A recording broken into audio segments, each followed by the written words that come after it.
ओम श्री परमात्मने नमः। ओम श्री परमात्मने नमः। संक्षिप्त योग वासिष्ठ स्थिति प्रकरण पेज नंबर 195।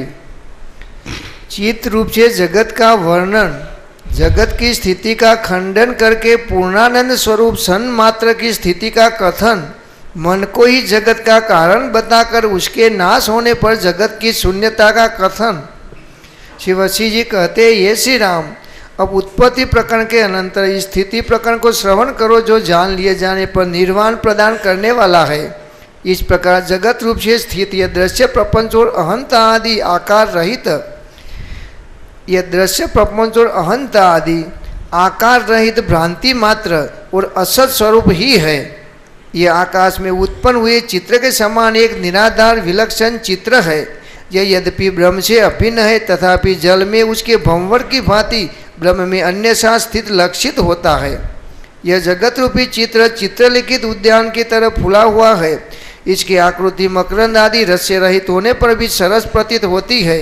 यद्यपि इसका रूप रोग युक्त नेत्रों द्वारा देखे गए अंधकार के चक्र के समान वास्तव में नहीं है, तथापि यह प्रत्यक्ष सा दिखता है। यह रसात्मक होता हुआ भी परिणामी अत्यंत कटु है और उसके उत्पत्ति विनाश होते रहते हैं। ज्ञानवानों में श्रेष्ठ ये श्री राम, जो समस्त कल्पनाओं से अतीत एवं निर्मल है, उस महान अनंत निराकार सच्चिदानंद ब्रह्म यदि वास्तव में जगत आदि अंकुर रूप से विद्यमान है तो बताओ कि वह प्रलय काल के पश्चात किन सहकारी कारणों के सहयोग से उत्पन्न हो सकता है, क्योंकि इस जगत में किसी ने कभी भी वंध्या की कन्या के समान सहकारी कारणों के अभाव में अंकुर की उत्पत्ति नहीं देखी है। ये श्री राम, यदि कहो कि सहकारी कारणों के अभाव में भी रज्जु में सर्प की तरह जगत रूपी अंकुर आविर्भूत हुआ है, तो ऐसी दशा में मूल कारण ही जगत स्वभावता को प्राप्त हो गया है, क्योंकि सृष्टि के आदि में यथास्थिति निराकार ब्रह्म ही सृष्टि रूप से अपने स्वरूप में स्थित होता है। अतः वह जन्य जनक का क्रम कहाँ से घट सकता है। इसलिए ये श्री राम, यह जगत न तो था न है न होगा ही। अतः ब्रह्म में जगत का तीनों कालों में अत्यंत अभाव है। सच्चिदानंद परमात्मा ही अपने आप में इस प्रकार जगत के रूप में विकसित हो जाता है। हे वत्स राम, जब इस जगत का अत्यंत अभाव हो जाता है तब केवल एक ब्रह्म ही शेष रहता है। किंतु यदि जगत प्रतीत होता है तो ब्रह्म ही है, किंतु यदि जगत प्रतीत होता है तो वह ब्रह्म ही है, उससे अतिरिक्त कुछ नहीं है। जब काम कर्म वासना आदि भावों के साथ ही दृश्य प्रपंच का उपशमन हो जाता है तभी जगत का अत्यंत भाव होता है, परंतु चित्त के मौजूद रहते दृश्य जगत का समन होना संभव नहीं। चित्त के मौजूद, चित्त के मौजूद रहते दृश्य जगत का समन होना संभव नहीं। भास जब भासता है तब ऐसा लगता है कि है, लेकिन भास नहीं है इसलिए नहीं है, और ब्रह्म ही है, जगत नहीं है।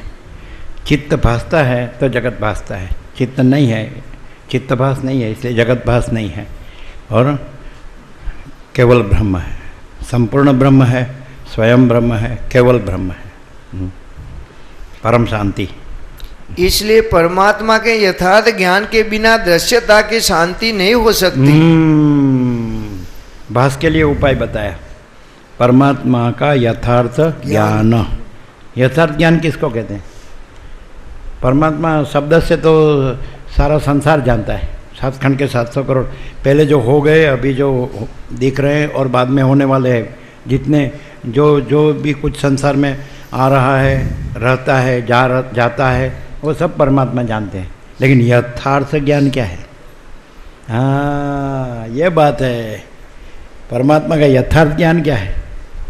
परमात्मा तो सब जानते हैं, भूतकाल में जितने हो गए वो भी परमात्मा जानते हैं, वर्तमान में जो है वो भी परमात्मा जानते हैं, और भविष्य में होंगे वो भी परमात्मा जानेंगे, और सब। लेकिन परमात्मा का यथार्थ ज्ञान किसको कहेंगे?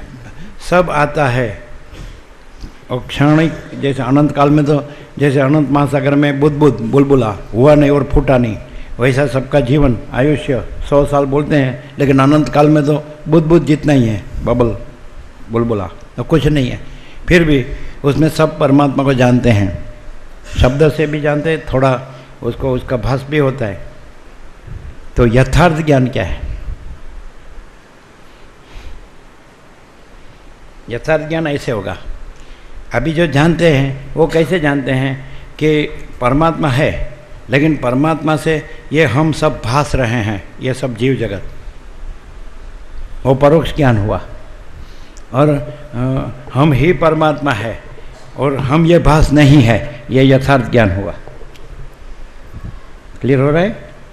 जैसे अनंत महासागर में लहर भासती है, तो हम अनंत महासागर, हम भास लहर भास में आ गए और फिर बोलते हैं कि अनंत महासागर है, लेकिन हम ही अनंत महासागर है, ये भास लहर नहीं है, हम भास लहर नहीं है, ये यथार्थ ज्ञान। क्लियर नहीं? भास लहर से हम परमात्मा को जानते हैं, वो परोक्ष ज्ञान। नहीं समझ में आता है? और हम ही अनंत महासागर है, हम ये भास लहर नहीं है, ये यथार्थ ज्ञान है कि नहीं? हाँ, परमात्मा का यथार्थ ज्ञान से ही आगे वशिष्ठ राम। इसलिए परमात्मा के यथार्थ ज्ञान के बिना दृश्यता की शांति नहीं हो सकती। एक मिनट, हाँ, ये कल बोले थे शाम को ना कि बहुत करना होगा। कौन बोले थे? हाँ हाँ, बहुत कुछ नहीं करना है, इतना करने के लिए बहुत करना होगा। तो हम बोले देखो कितना करना हुआ, इतना ही है ना, इतना ही, बहुत नहीं करना है। हाँ, आप अनंत महासागर है और आप ही लहर रूप में भास रहे हैं, और आप कह रहे हैं कि हम ये लहर है, उसको अनंत महासागर को पाने के लिए बहुत करना होगा, ऐसा आप बोले। लेकिन हम ही अनंत महासागर है और हम ये भास लहर नहीं है, बस इतना ही करना है। वो भी भास लहर सापेक्ष, यदि आप भास में आ गए तो, नहीं आए तो कुछ नहीं करना है, और आए तो इतना ही करना है। क्लियर है ना? क्लियर नहीं है क्या? हो गया ना? बहुत करना था वो पूरा हो गया ना? क्लियर नहीं है क्या? ये यथार्थ ज्ञान। यथार्थ ज्ञान है कि वास्तव में हम अनंत परब्रह्म परमात्मा महासागर है, और ये भास लहर नहीं है, ये मैं हूँ, ये सब है, ये नहीं, ये भासता हूँ मैं अनंत महासागर, ये सब जीव जगत भासता हूँ, लेकिन वास्तव में मैं अनंत महासागर हूँ, भास नहीं हूँ। क्लियर है ना? भास नहीं हूँ, इसलिए जगत उत्पत्ति स्थिति लय नहीं हूँ। मैं अनंत परमात्मा महासागर, परब्रह्म परमात्मा महासागर, अनंत जगत जीव जगत उत्पत्ति स्थिति लय भास रहा हूँ, लेकिन वास्तव में मैं अनंत परब्रह्म परमात्मा महासागर हूँ। मैं ये अनंत जीव जगत, ये उत्पत्ति स्थिति लय, ये भास लहर मैं भास रहा हूँ, वो भी मैं ही भास रहा हूँ, लेकिन वो मेरा भास है। सूर्य कहेगा कि मैं सूर्य हूँ और मैं इंद्रधनु भास रहा हूँ, लेकिन मैं ही सूर्य हूँ और इंद्रधनु मेरा भास है, लेकिन मैं भास नहीं हूँ। मैं सूर्य, इंद्रधनु भास नहीं हूँ। मैं ब्रह्म सूर्य, ये जीव जगत भास नहीं हूँ। क्लियर नहीं हो रहा है? जो बहुत करना था वो हो गया कि नहीं? एकदम, क्या बोलते हैं? एकदम, एकदम, शीघ्र शीघ्र शीघ्रम, शीघ्रम। बहुत करना नहीं है वास्तव में तो, वास्तव में तो, लेकिन तत्काल भी नहीं है, वो काल भी नहीं है, क्योंकि आप ही अनंत महासागर है।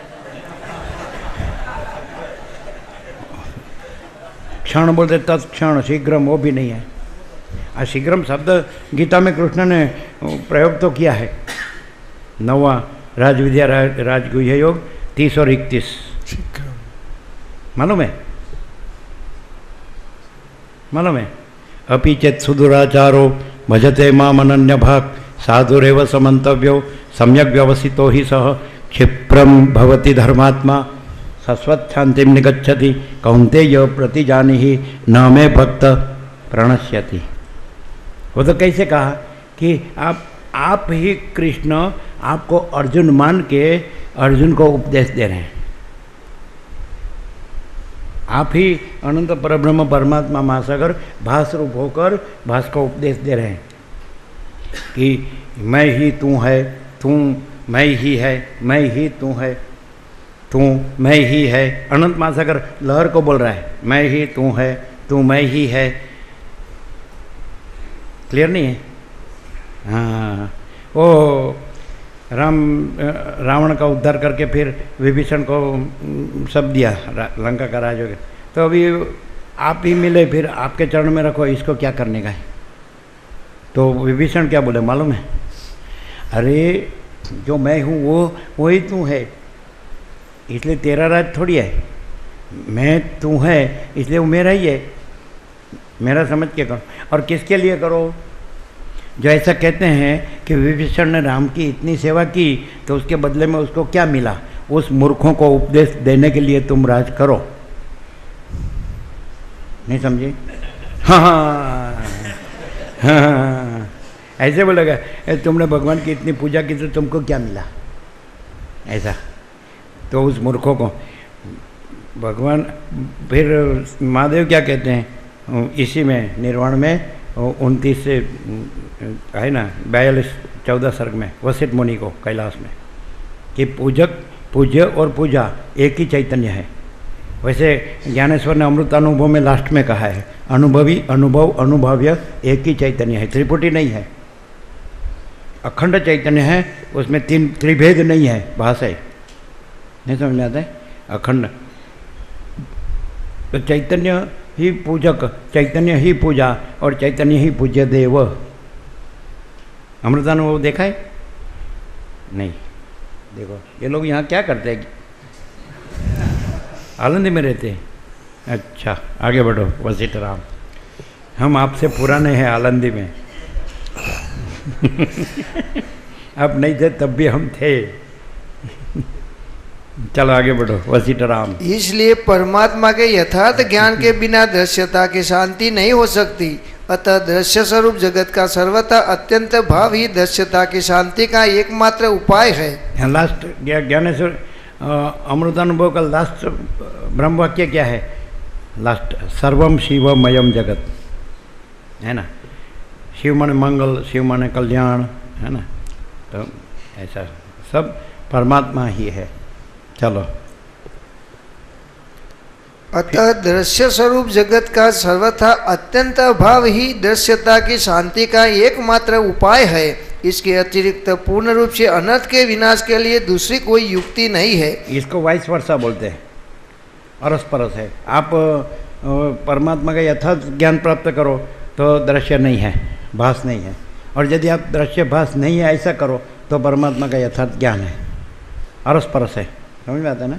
Vice versa. यदि आप अनंत महासागर का यथार्थ ज्ञान करो तो लहर भास अलग दूसरी नहीं है, और यदि आप लहर भास अलग दूसरी नहीं ऐसा ज्ञान करो तो अनंत महासागर है। ऐसा करो या ऐसा करो एक ही है। क्लियर है कि नहीं?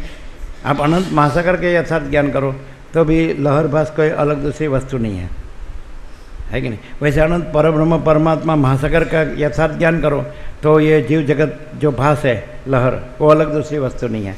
और यदि ऐसा ज्ञान करो कि ये जीव जगत भास ऐसी कोई अलग दूसरी वस्तु नहीं है तो परमात्मा का, अनंत परमात्मा महासागर का यथार्थ ज्ञान है। वाइस वर्षा बोलते हैं उसको, अरस परस। जो सिक्का है ना तो उसको छाप और कांटा, तो ऐसा करो एक ही चांदी है कि नहीं? चांदी का सिक्का होता है, वो 3 मुख वाला वाघ है ना, बाघ, सत्यमेव जयते, और छाप बोलते हैं ना, बचपन में खेलते हैं ऐसा, छाप कांटा। पीछे अनाज का ढूंढा है, उधर लिखा है 1 रुपया, नहीं लिखा है, लेकिन अखंड है ना कि नहीं? अखंड चांदी अखंड है ना।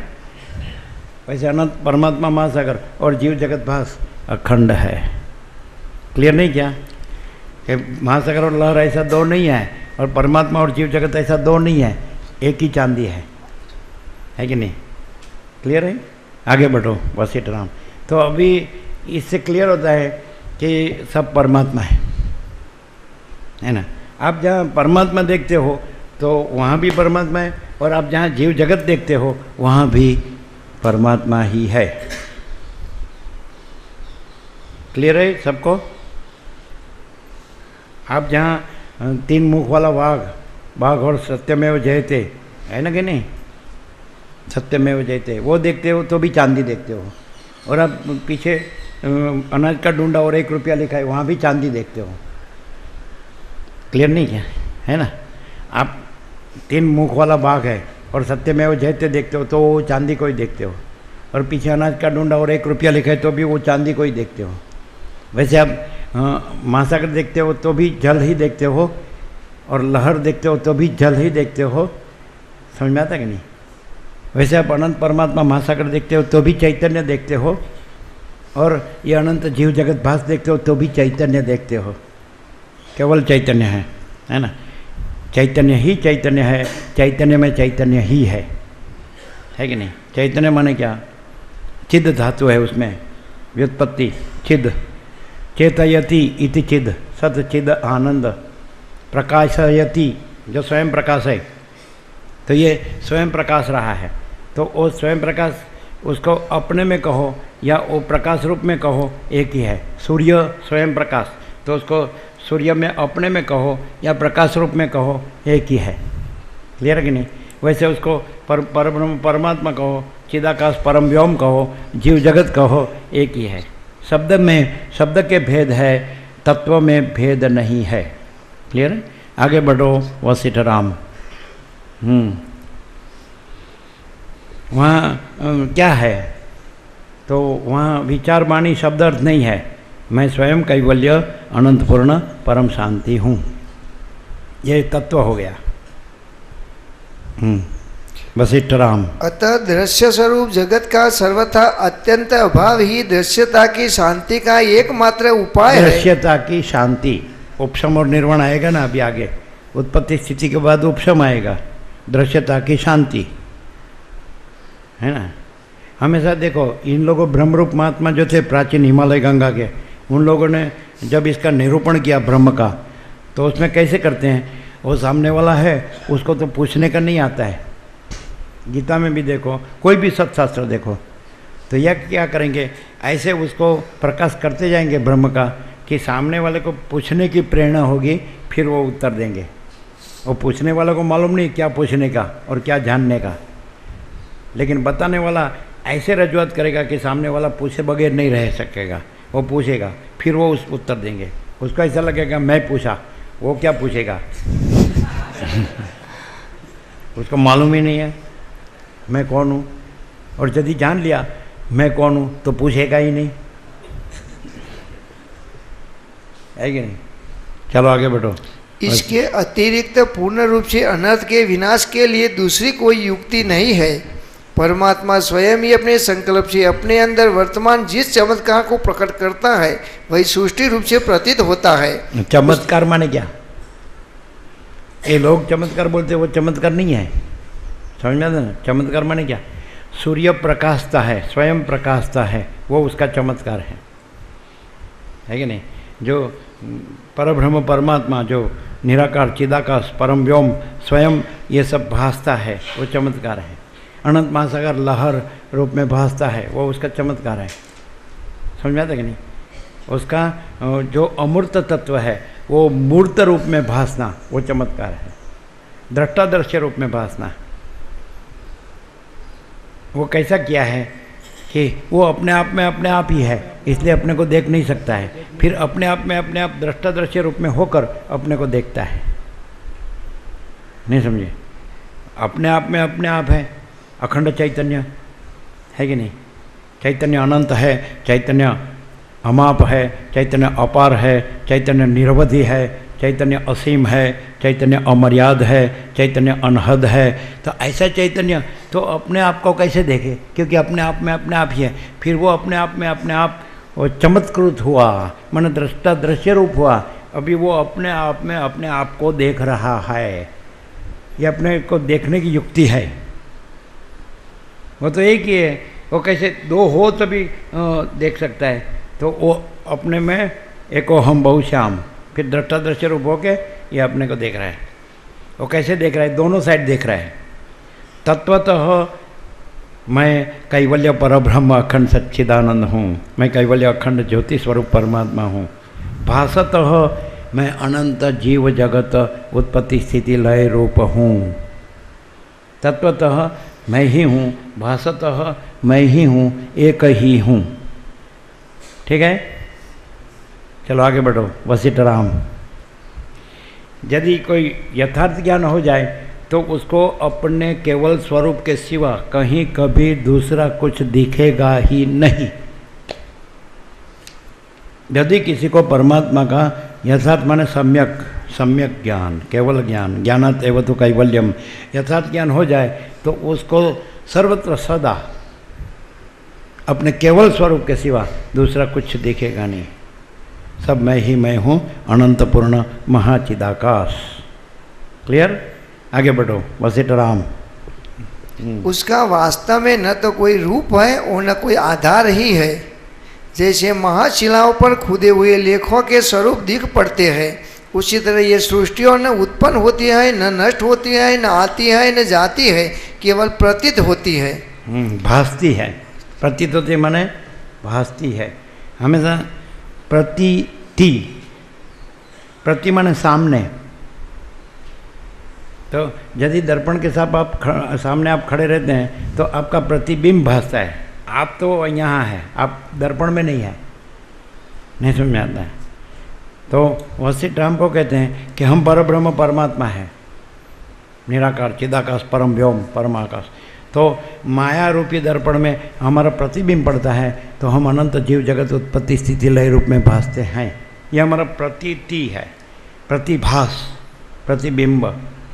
सूर्य जल में प्रतिबिंबित होता है या दर्पण में प्रतिबिंबित होता है, तो आबेहूब उसका आबेहूब जैसा आकाश में है वैसा, तो वो प्रतीति।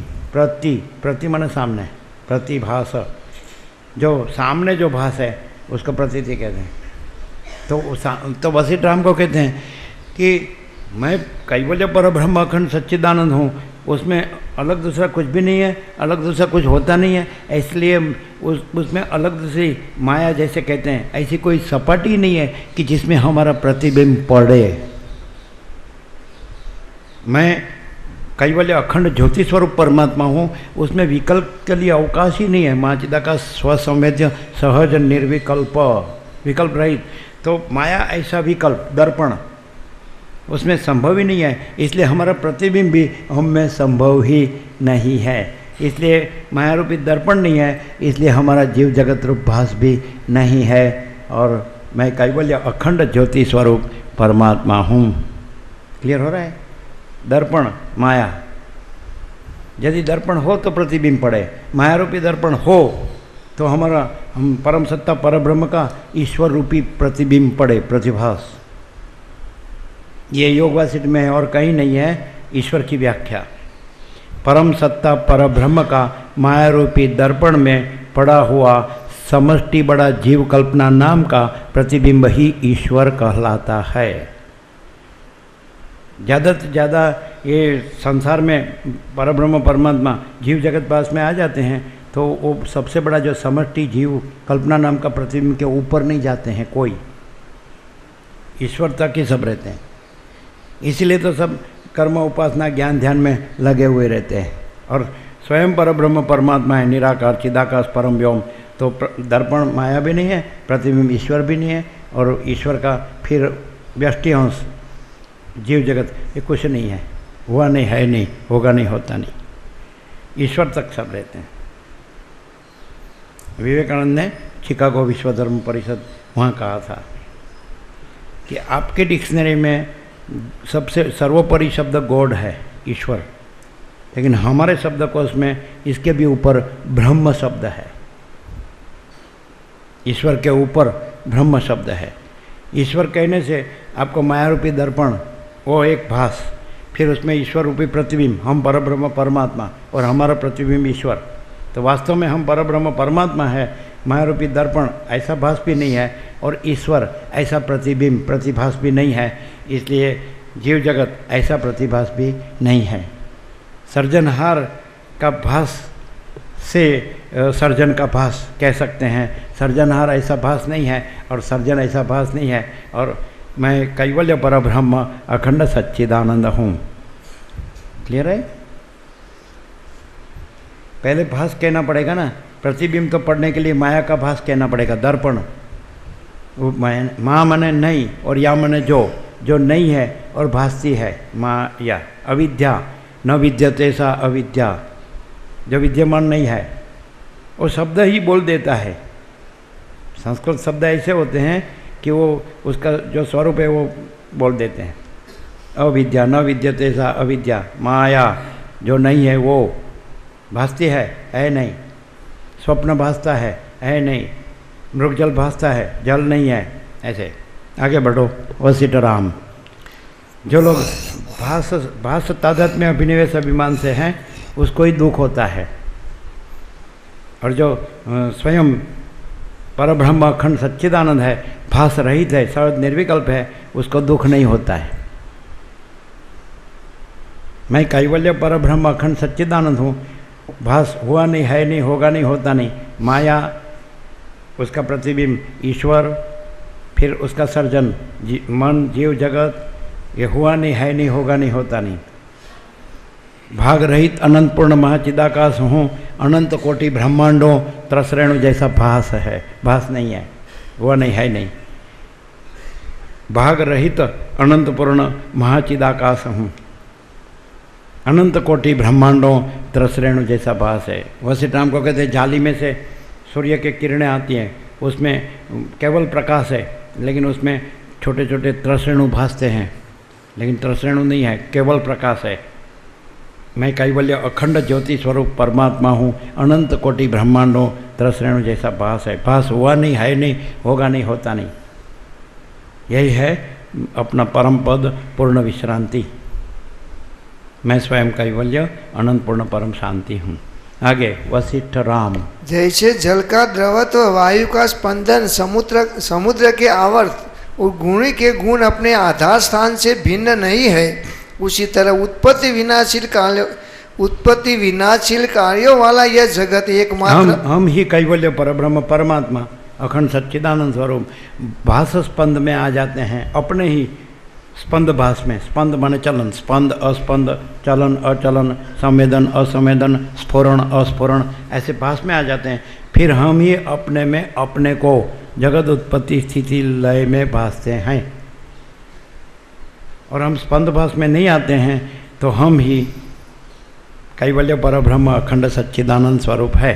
स्पंद भास, जैसे अनंत महासागर में जल ही जल है, जल में जल ही है, स्पंद भास भासने पर, चलन भासने पर अनंत चक्री तरंग फैन बुद्ध उसका उत्पत्ति स्थिति लय अनेक और एक दूसरे से अलग अलग ऐसा भास होता है। लेकिन स्पंद भास नहीं है, जल ही जल है। मैं ही अनंत महासागर हूँ, मैं स्पंद भास भी नहीं हूँ और मैं अनंत एक दूसरे से अलग अलग चक्री तरंग फैन बुद्ध और उसके उत्पत्ति स्थिति लय, और मुझ में अलग दूसरा कुछ नहीं है। क्लियर हो रहा है? आगे बढ़ो वशिष्ठ। जैसे जल का द्रवत्व, वायु का स्पंदन, समुद्र के आवर्त और गुण के गुण अपने आधार स्थान से भिन्न नहीं है, उसी तरह उत्पत्ति विनाशील कार्यों वाला यह जगत एकमात्र अनंत शांत विस्तृत विज्ञान गण ब्रह्म रूप से ही स्थित है, उससे पृथक नहीं है। विज्ञान माने चैतन्य, अज्ञान ज्ञान विज्ञान। अज्ञान माने पहला भास ऐसा होता है कि वहाँ हम अपने को कैवल्य परब्रह्म है जानते नहीं है, ऐसा भास है, हम कैवल्य परब्रह्म, हम ही कैवल्य परब्रह्म है। और ऐसा भास होता है जैसे स्वप्न में हम जागृत है, ऐसा भास नहीं, ऐसा भास होता है कि हम जागृत है, हमको नहीं जानते। स्वप्न में हम जागृत है, ऐसा अपने को नहीं जानते, लेकिन हम ही जागृत है और हम स्वप्न नहीं है कि नहीं? ये वैसे ये जीव जगत स्वप्न में ये हमारा ही स्वप्न है। हम आ गए कि मैं ये स्वप्न पुरुष हूँ, ये स्वप्न है, तो हम हमारा जागृत माने कैवल्य परब्रह्म अखंड सच्चिदानंद अपना स्वरूप को नहीं जानते। तो भास समझ में आता कि नहीं? ये भास में आ गए तो भास सापेक्ष फिर जागृत होते हैं, लेकिन अजागृत भी नहीं है, जागृत भी नहीं है, और मैं कैवल्य परब्रह्म अखंड सच्चिदानंद हूँ। आगे वशिष्ठ राम। श्री राम जी ने पूछा, हे गुरुदेव, महाप्रलय के पश्चात सृष्टि के आरंभ में सर्वप्रथम उत्पन्न होने वाले ये प्रजापति स्मृति रूप से उत्पन्न होते हैं, इसलिए मैं तो ऐसा समझता हूँ कि उन स्मृत्यात्मा से प्रकट हुए यह जगत भी स्मृति रूप ही है। श्री वशिष्ठ जी ने कहा, हे रघुवर, ये ऐसा ही है। महाप्रलय के अनंतर सर्ग के आदि में सर्वप्रथम ये प्रजापति स्मृति रूप से ही प्रकट होते हैं, अतः उनका संकल्प भूत जगत भी स्मृति रूप ही है। अभी स्मृति माने क्या? ये जगत स्मृति रूप है माने क्या? मैं कैवल्य परब्रह्म अखंड सच्चिदानंद हूँ। फिर मुझे स्वप्न जैसा भास हुआ कि मैं अपने में जीव जगत स्वप्न रूप भास रहा हूँ, समझा था? अभी मैं जाग गया, मैं कैवल्य परब्रह्म अखंड सच्चिदानंद हूँ, तो मुझे मेरा जो भास हुआ था ये जीव जगत स्वप्न भास, तो उसकी जो स्मृति, तो अभी तो मैं जागृत हूँ, मैं कैवल्य परब्रह्म अखंड सच्चिदानंद हूँ, मैं वो जीव जगत स्वप्न भास नहीं हूँ। फिर भी उसकी स्मृति में वो भास भासता है कि नहीं? तो मैं जागृत हूँ और मुझ में स्वप्न नहीं है, फिर भी स्मृति रूप से वो स्वप्न जो भासता है वैसा ये सब है। क्लियर नहीं हो रहा है? एकदम क्लियर है ना? खुला आर पार है ना? मैं कैवल्य परब्रह्म अखंड सच्चिदानंद हूँ तो मैं जागृत हूँ। फिर मुझे ऐसा अपने से अपना ऐसा भास हुआ कि मैं जीव जगत स्वप्न हूँ। फिर मैं सहसा जाग गया, कुछ हुआ नहीं, मैं तो जो हूँ सो ही हूँ, मैं कैवल्य परब्रह्म अखंड सच्चिदानंद। लेकिन मुझे जो भास हुआ जीव जगत स्वप्न भास हुआ तो उसका स्मृति भास रूप में स्मृति भासती है ना। लेकिन मैं तो जागृत हूँ, मुझ में स्वप्न नहीं है, फिर भी स्वप्न भास का स्मृति भास, ऐसा ये जीव जगत है। मैं कैवल्य परब्रह्म अखंड सच्चिदानंद हूँ, उसमें ये जीव जगत कैसा है? मेरे स्वप्न भास का स्मृति भास। मेरा स्वप्न भास मुझ में कुछ नहीं है, लेकिन मैं सम्यक प्रबुद्ध हूँ, मैं कैवल्य परब्रह्म अखंड सच्चिदानंद हूँ, इसलिए मेरे स्वप्न भास की स्मृति भास, तो मुझ में वो स्वप्न भास भी नहीं है, इसलिए उसकी स्मृति भास भी नहीं है। इसलिए अब यहीं और अभी मैं कैवल्य परब्रह्म अखंड सच्चिदानंद हूँ। समझ नहीं आता है? जो सम्यक प्रबुद्ध है केवल स्वस्वरूप में, तो उसको ये कैसा भास रहा है? जो जब अपने ऐसा एक भास हुआ कि मैं अपने को नहीं जानता, स्वप्न में आ गया, अपने को स्वप्न रूप मानता हूँ, अपने को जागृत नहीं जानता, तब जो भास हुआ स्वप्न का, फिर अभी मैं सम्यक प्रबुद्ध हो गया।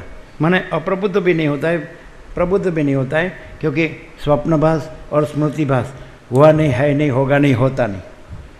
इसलिए मैं जो हूँ सो ही हूँ। क्लियर है? आगे बढ़ो वशिष्ठ राम। तो ये अभी भी जो सम्यक प्रबुद्ध है उसको ये अपना, मैं कैवल्य परब्रह्म अखंड सच्चिदानंद हूँ, तो ये अपना स्वप्न भास का स्मृति भास है, और मैं जागृत हूँ इसलिए स्वप्न भास नहीं है, इसलिए उसका स्मृति भास भी नहीं है। क्लियर नहीं है क्या? अभी और यहीं, ज़्यादा करना नहीं है। आगे बढ़ो वशिष्ठ राम। उन प्रजापति का प्राथमिक संकल्प नगर ही जगत रूप से प्रकाशित हो रहा है। जो इसमें गधा मजूरी करता है तो समझ लेना कि वो है तो परब्रह्म, लेकिन अभी अपने स्वप्न भास में है। स्वप्न के पदार्थों के लिए जो गधा मजूरी करता है तो समझ लेना वो है परब्रह्म, लेकिन अभी स्वप्न भास में है, स्वप्न के पदार्थों के पीछे दौड़ रहा है। और यदि वो इस तत्वबोध से सम्यक प्रबुद्ध हो जाए, मैं स्वयं कैवल्य अनंत पूर्ण परम शांति हूँ, मैं स्वप्न पुरुष नहीं हूँ, ये स्वप्न नहीं है, ये स्वप्न के पदार्थ नहीं है, और उसमें कुछ करना पाना जानना नहीं है। क्लियर नहीं है? और ये तो स्वप्न पुरुष तो क्या कहता है? स्वप्न में दौड़ता है और स्वप्न का पदार्थों का ढेर करता है, ढग, और बोलता है मैंने प्रोग्रेस किया, विकास। नहीं समझे? हाँ, स्वप्न के पदार्थों की चिंता। और जो सम्यक प्रबुद्ध है, मैं कैवल्य अखंड ज्योति स्वरूप परमात्मा हूँ, उसमें यह स्वप्न भास और उसका स्मृति भास हुआ नहीं, है नहीं, होगा नहीं, होता नहीं, तो उसमें कुछ करना पाना जानना नहीं। और मैं ही परब्रह्म परमात्मा हूँ, उसमें भी कुछ करना पाना जानना नहीं है। और जो मुझ में जो स्वप्न भास स्मृति भास नहीं है, उसमें भी कुछ है, उसमें भी कुछ करना पाना जानना नहीं है, क्योंकि स्वयं परमात्मा हूँ। नहीं है उसमें भी कुछ करना पाना जानना नहीं है, क्योंकि स्वप्न भास स्मृति भास ये जीव जगत भास नहीं है कि नहीं? इसको बोलते हैं स्वयं सिद्ध, स्वयं प्रकाश, स्वयं पूर्ण, स्वस्वरूप। स्वयं सिद्ध, स्वयं प्रकाश, स्वयं पूर्ण, स्वस्वरूप, है कि नहीं? ज्ञानी के लिए ये जगत शांत एवं अविनाशी। ज्ञानेश्वर की आरती होती है, उसमें क्या बोलते हैं? ज्ञानेश्वर महाराजा बोलते हैं ना, महाकैवल्य महातेजा, महाकैवल्य महातेजा। तो उसमें स्वप्नभास कहाँ से आया और स्वप्नभास के स्मृतिभास भी कहाँ से आया? महाकैवल्य महातेजा। तो उसमें ये जीव जगत स्वप्नभास भी कहाँ से आया और उसका स्मृतिभास भी कहाँ से आया? है कि नहीं? चलो आगे बढ़ो। ज्ञानी के लिए यह जगत शांत एवं अविनाशी केवल ब्रह्म ही है। लेकिन आरती करके फिर दौड़ता है, काम है। अरे चलो वशिष्ठ राम आए हैं, काम है, टाइम नहीं है। अभी तो बोल रहा था आरती ज्ञानेश्वर महाराजा महाकैवल्य महातेजा, लेकिन मैं तो स्वप्न में हूँ। आगे बढ़ो। अरे इतना अपना स्वरूप अपने को जगाता है फिर भी जागता नहीं है, तो फिर कहाँ जागेगा? आगे बढ़ो। वशिष्ठ राम ज्ञानी के लिए यह जगत शांत एवं अविनाशी केवल ब्रह्म ही है। ऐसा बोलेगा ज्ञानेश्वर को कहाँ दुकान मकान है, अपने को तो दुकान मकान है, सब संभालना पड़ता है। ज्ञानेश्वर को कहाँ मकान दुकान है और खेत है, अपने को सब संभालना पड़ता है। हाँ, ज्ञानेश्वर को कहाँ स्त्री पुत्र आदि के, अपने को तो सब है, तो सब संभालना पड़ता है। ज्ञानेश्वर महाराज फ्री है इसलिए वो तो लेक्चर करते हैं, लेकिन हमको लेक्चर सुनने का टाइम नहीं है। लेक्चर नहीं है, अपना केवल स्वरूप प्रकाश रहा है। और मकान दुकान और स्त्री पुत्र अधिक से इससे ही छूटेंगे, ये भास से, स्वप्न भास से। नहीं तो स्वप्न में ही पैदा हुए, स्वप्न में ही जिएंगे और स्वप्न में ही मरेंगे। अकेला आया है, अकेला जाता है, खाली हाथ आया है, खाली हाथ जाता है, नंगा आया है, नंगा जाता है, बीच में कितना कूदका मारता है। ये मैं ही हूँ और मेरा ही है, किसी को नहीं दूंगा, ऐसा बोलता है। किसी को इतनी जमीन होगी तो कोर्ट में जाएगा, है कि नहीं? चलो, ये मैं मेरा सच्चा नहीं है, सच्चा है कि नहीं? ये मेरा सच्चा नहीं है। गांधीनगर तुम्हारा घर है कि नहीं? झूठ बोलता है। केवल मान लिया है, ऐसा मान लिया है कि मेरा है। हाँ, तो मान लिया उतना तो सच्चा है कि नहीं? मानना कोई वस्तु नहीं है। आहा हा, ये किसको बनाता है? ये वशिष्ठ के आगे सब ठग पकड़ जाते हैं। चलो आगे बढ़ो। वशिष्ठ राम अभी फुल एंड फाइनल हो गया, एकदम लो। ज्ञानी के लिए यह जगत शांति एवं अविनाशी केवल ब्रह्म ही है, परंतु वही अज्ञानी की बुद्धि से भासमान नाना लोकों से युक्त है। पर्वत पर स्थित परमाणु जैसे पर्वत से भिन्न नहीं है और न उनकी गणना ही की जा सकती है। उसी प्रकार ब्रह्म रूपी महान मेरुगिरी पर स्थित त्रैलोक्य रूपी परमाणु ब्रह्म से अभिन्न तथा असंख्येय है। इस सृष्टि को यदि सृष्टि के रूप में समझा गया तब तो यह अधोलोक में ले जाती है, परंतु इसी को यदि ब्रह्म रूप से जान लिया गया तो यह परम मंगलमयी हो जाती है। यह सब जगत विश्व के कारण विज्ञान स्वरूप सच्चिदानंद परब्रह्म परमात्मा ही है, क्योंकि जिससे जो उत्पन्न होता है उसे तद्रूप ही समझना चाहिए। इसलिए समस्त वेद्य दृश्य प्रपंच आत्मज्ञान हो जाने पर ज्ञानी की दृष्टि में शुद्ध चिन्ह मात्र ही है। जिसको अनंत महासागर का ज्ञान हो गया उसके लिए सब लहर अनंत महासागर ही है। जिसको अनंत पूर्ण परब्रह्म का ज्ञान हो गया उसके लिए सब जीव जगत अनंत पूर्ण परब्रह्म ही है। यह आत्मज्ञान है। ज्ञानात् एव तो कैवल्यम। आगे हे श्री राम, साधक के द्वारा इंद्र समुदाय पर विजय प्राप्ति रूपी पुल के आश्रय से ही इस भवसागर को पार किया जा सकता है। अन्य किसी भी कर्म से इससे पार पाना कठिन है। निरंतर शास्त्र अध्ययन और सत्संगति के अभ्यास से जो विवेक युक्त हो गया है वही इंद्रिय जयी होता है और उसी को इस दृश्य प्रपंच के अत्यंत अभाव का ज्ञान भी प्राप्त होता है। सौंदर्यशालियों में श्रेष्ठ हे राम, संसार सागर की श्रेणियों जैसे आती है और पुनः जैसे चली जाती है, वह सारा स्वरूप मैंने तुमसे वर्णन कर दिया। अब इस विषय में अधिक कहने से क्या लाभ। मन ही कर्म रूपी वृक्ष का अंकुर है। उस मन के नष्ट हो जाने पर कर्म रूपी शरीर वाला संसार वृक्ष भी नष्ट हो जाता है। ये श्री राम, यह सब कुछ मन ही है। इस मन की चिकित्सा हो जाने पर जगत जाल रूपी सारी व्याधियों की चिकित्सा हो जाती है। मन सबसे पहला भास है। मैं कैवल्य अखंड ज्योति स्वरूप परमात्मा हूँ, उसमें मेरा अपना पहला भास मन है और वह मन ही विश्वाभास रूप में भासता है। जैसे स्वप्न में पहले मन होता है और मन ही स्वप्न रूप में भासता है ना। स्वप्न है वो सूक्ष्म रूप में मन है और स्थूल रूप में स्वप्न है। वैसे ये जीव जगत है वो सूक्ष्म रूप में हिरण्यगर्भ है, समष्टि संकल्प, समष्टि मन, और स्थूल रूप में जीव जगत है। कारण और कार्य एक ही है। समझ में आता है ना? जो समष्टि संकल्प है वही ये समष्टि जीव जगत रूप में भास रहा है। तो सबसे पहले मैं ही कैवल्य परब्रह्म में समष्टि मन भास होता है, सूक्ष्म कारण। वो समष्टि मन ही समष्टि जीव जगत रूप में विराट रूप में भासता है कि नहीं? मैं परम सत्ता मैं ही परम सत्ता पर ब्रह्म ईश्वर रूप से, हिरण्यगर्भ रूप से, विराट रूप से भास रहा हूँ। वास्तव में मैं परम सत्ता, मैं ही परम सत्ता पर ब्रह्म हूँ। भास मुझ में कोई अलग दूसरी वस्तु नहीं है। क्लियर है ना? भास मुझ में कोई अलग दूसरी वस्तु नहीं है। मैं ही कैवल्य परम सत्ता पर ब्रह्म परमात्मा हूँ।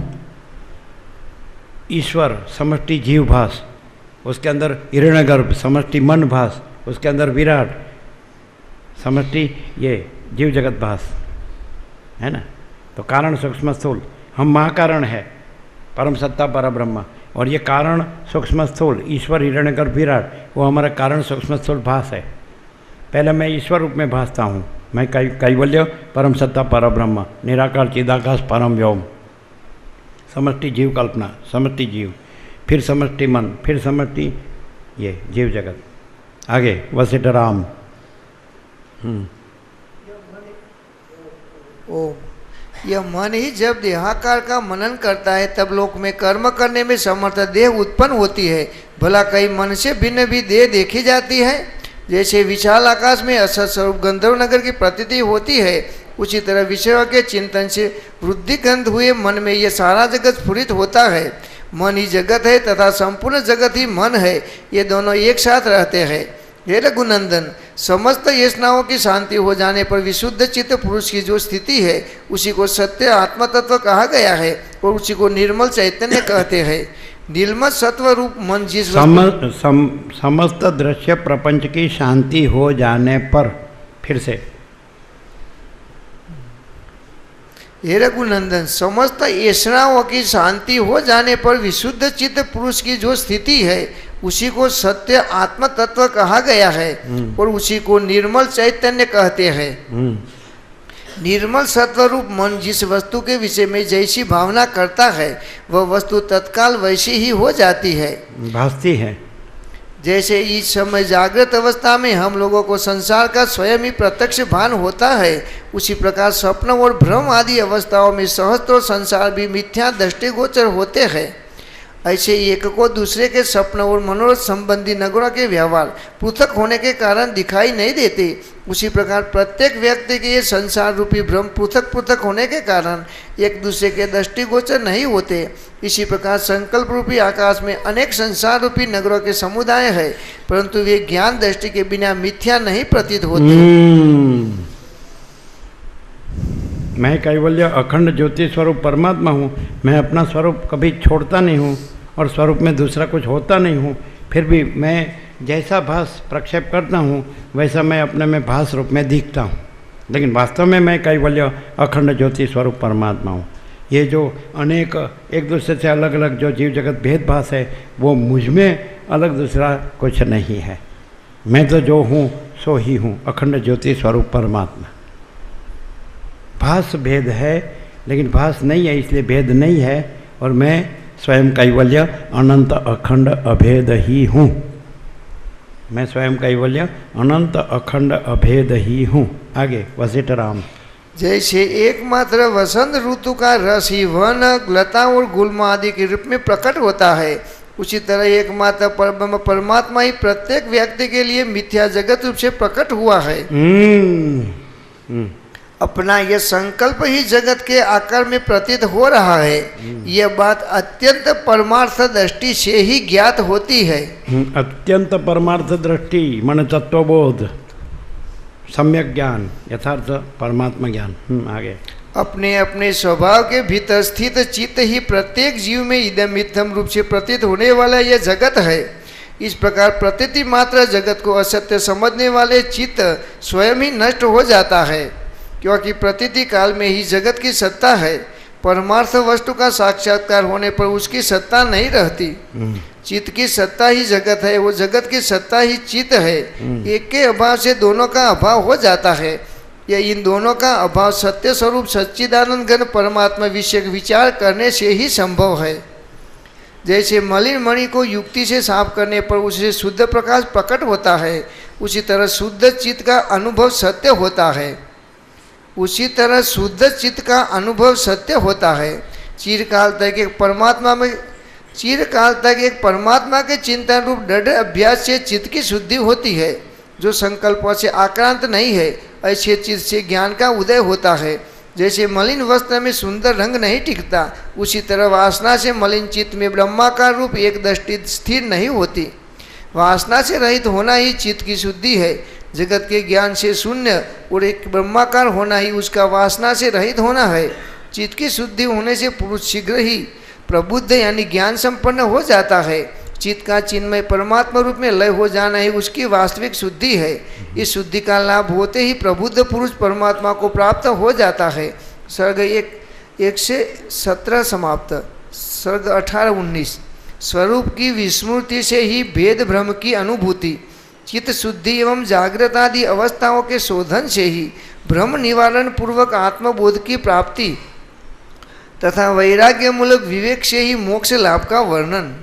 शिवसी जी कहते हैं, रघुनंदन, जिस प्राणी का जिस तरह के कर्मों का भोगानुकूल फल जो जैसे रहता है वह उतना ही वह अनुभव करता है, उससे अतिरिक्त नहीं। एक व्यक्ति के हृदय में विद्यमान जो मनोराज्य है, उसे देखने या भोगने आदि में दूसरे व्यक्ति का मन सफल नहीं होता। यह जो असफलता को प्राप्त हुई मन की स्थिति है, वही उसके विच्छेद या नानात्व में हेतु है, यह जानना चाहिए। उस मन के भेद से ही जीवों के भी भेद होते हैं। अर्थात जैसे भिन्न भिन्न मन है, उसी तरह भिन्न भिन्न जीव भी है। जैसे सुवर्ण अपने ज्ञान के अभाव से कड़े कंगन आदि के रूप को प्राप्त होता है, उसी प्रकार जिसे अपने स्वरूप का ज्ञान नहीं है, उस चेतन ने स्थूल देव को स्वीकार करके संसार रूपिणी अविद्या का मिथ्याई अनुभव किया है।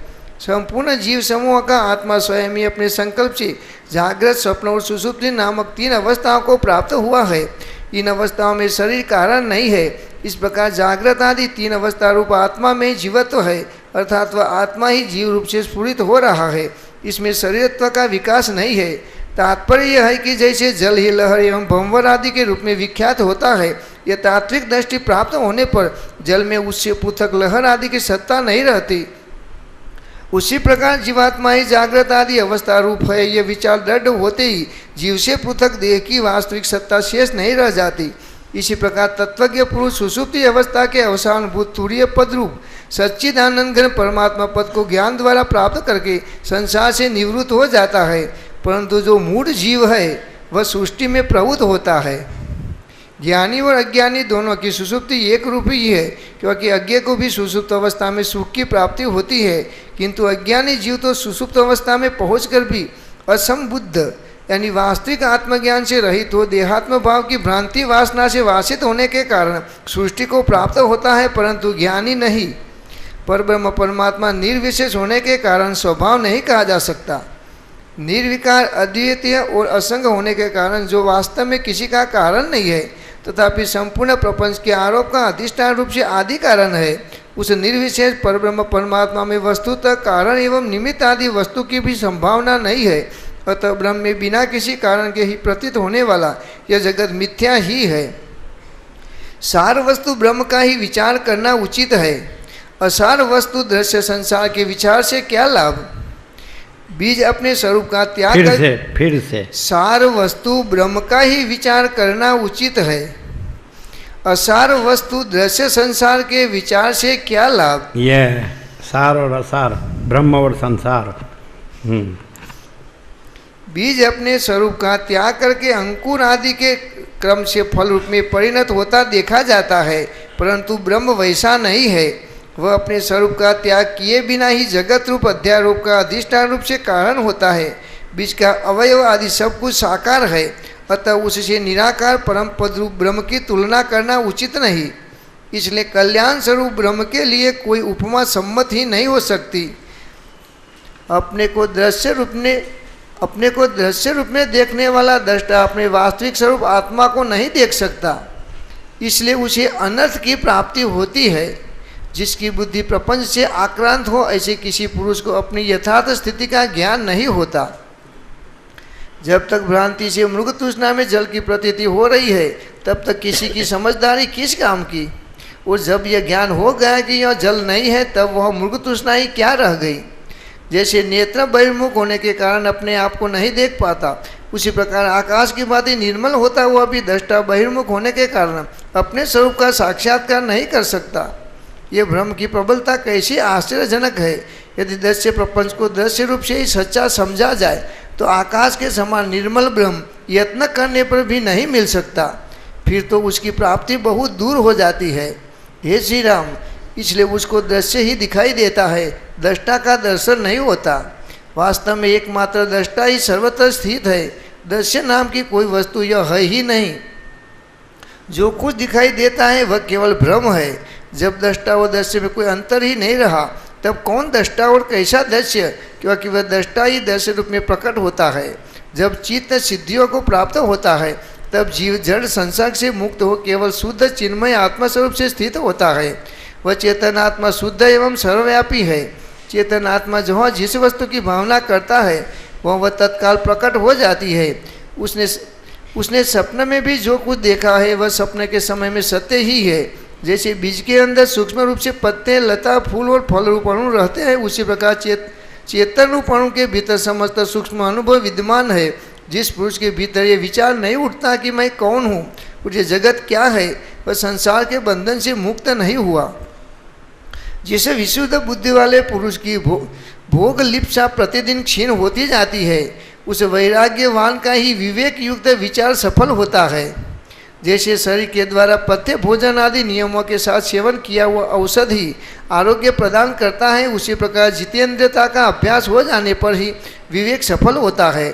चित्र में अंकित प्रज्वलित अग्नि की भांति जिसका विवेक केवल कथन मात्र ही है, कार्य में परिणत नहीं हुआ है, उसने अविवेक का त्याग नहीं किया है, अतः वह अविवेक उसे दुख ही देने वाला होगा।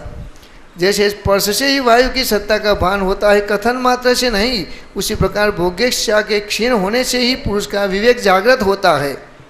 चित्र लिखित अमृत अमृत नहीं है, चित्र लिखित अग्नि अग्नि नहीं है, चित्र लिखित नारी निश्चय ही नारी नहीं है। उसी तरह कथन मात्र का विवेक विवेक नहीं है, वास्तव में अविवेक ही है। विवेक से पहले राग और द्वेष का समूल नाश हो जाता है, तत्पश्चात विषय भोगों के लिए प्रयत्न सर्वथा क्षीण हो जाता है। जिस पुरुष के विवेक जागृत है वही परम पवित्र है। सर्ग 18-19 समाप्त।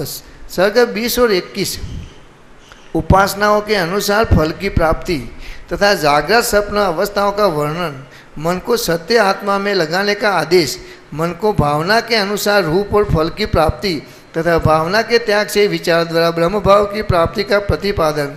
श्री वशी जी कहते, ये श्री राम, वे जीव अपनी सिद्धि के लिए जैसे जैसे प्रयत्न करते हैं, उन विविध उपासनाओं के क्रम से वे शीघ्र वैसे ही वैसे हो जाते हैं।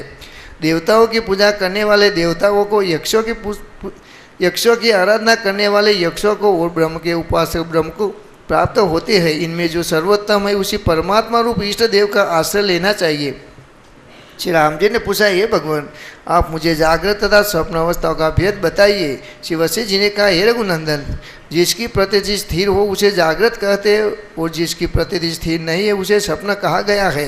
यदि स्वप्न भी कालांतर में स्थित हो तो प्रत्यक्ष अनुभव के आधार पर उसे जागृत की श्रेणी में देखा जाएगा, और यदि जागृत भी कालांतर में स्थित नहीं है तो वह स्वप्न ही है। इस प्रकार जागृत स्वप्न भाव को और स्वप्न जागृत भाव को प्राप्त होता है।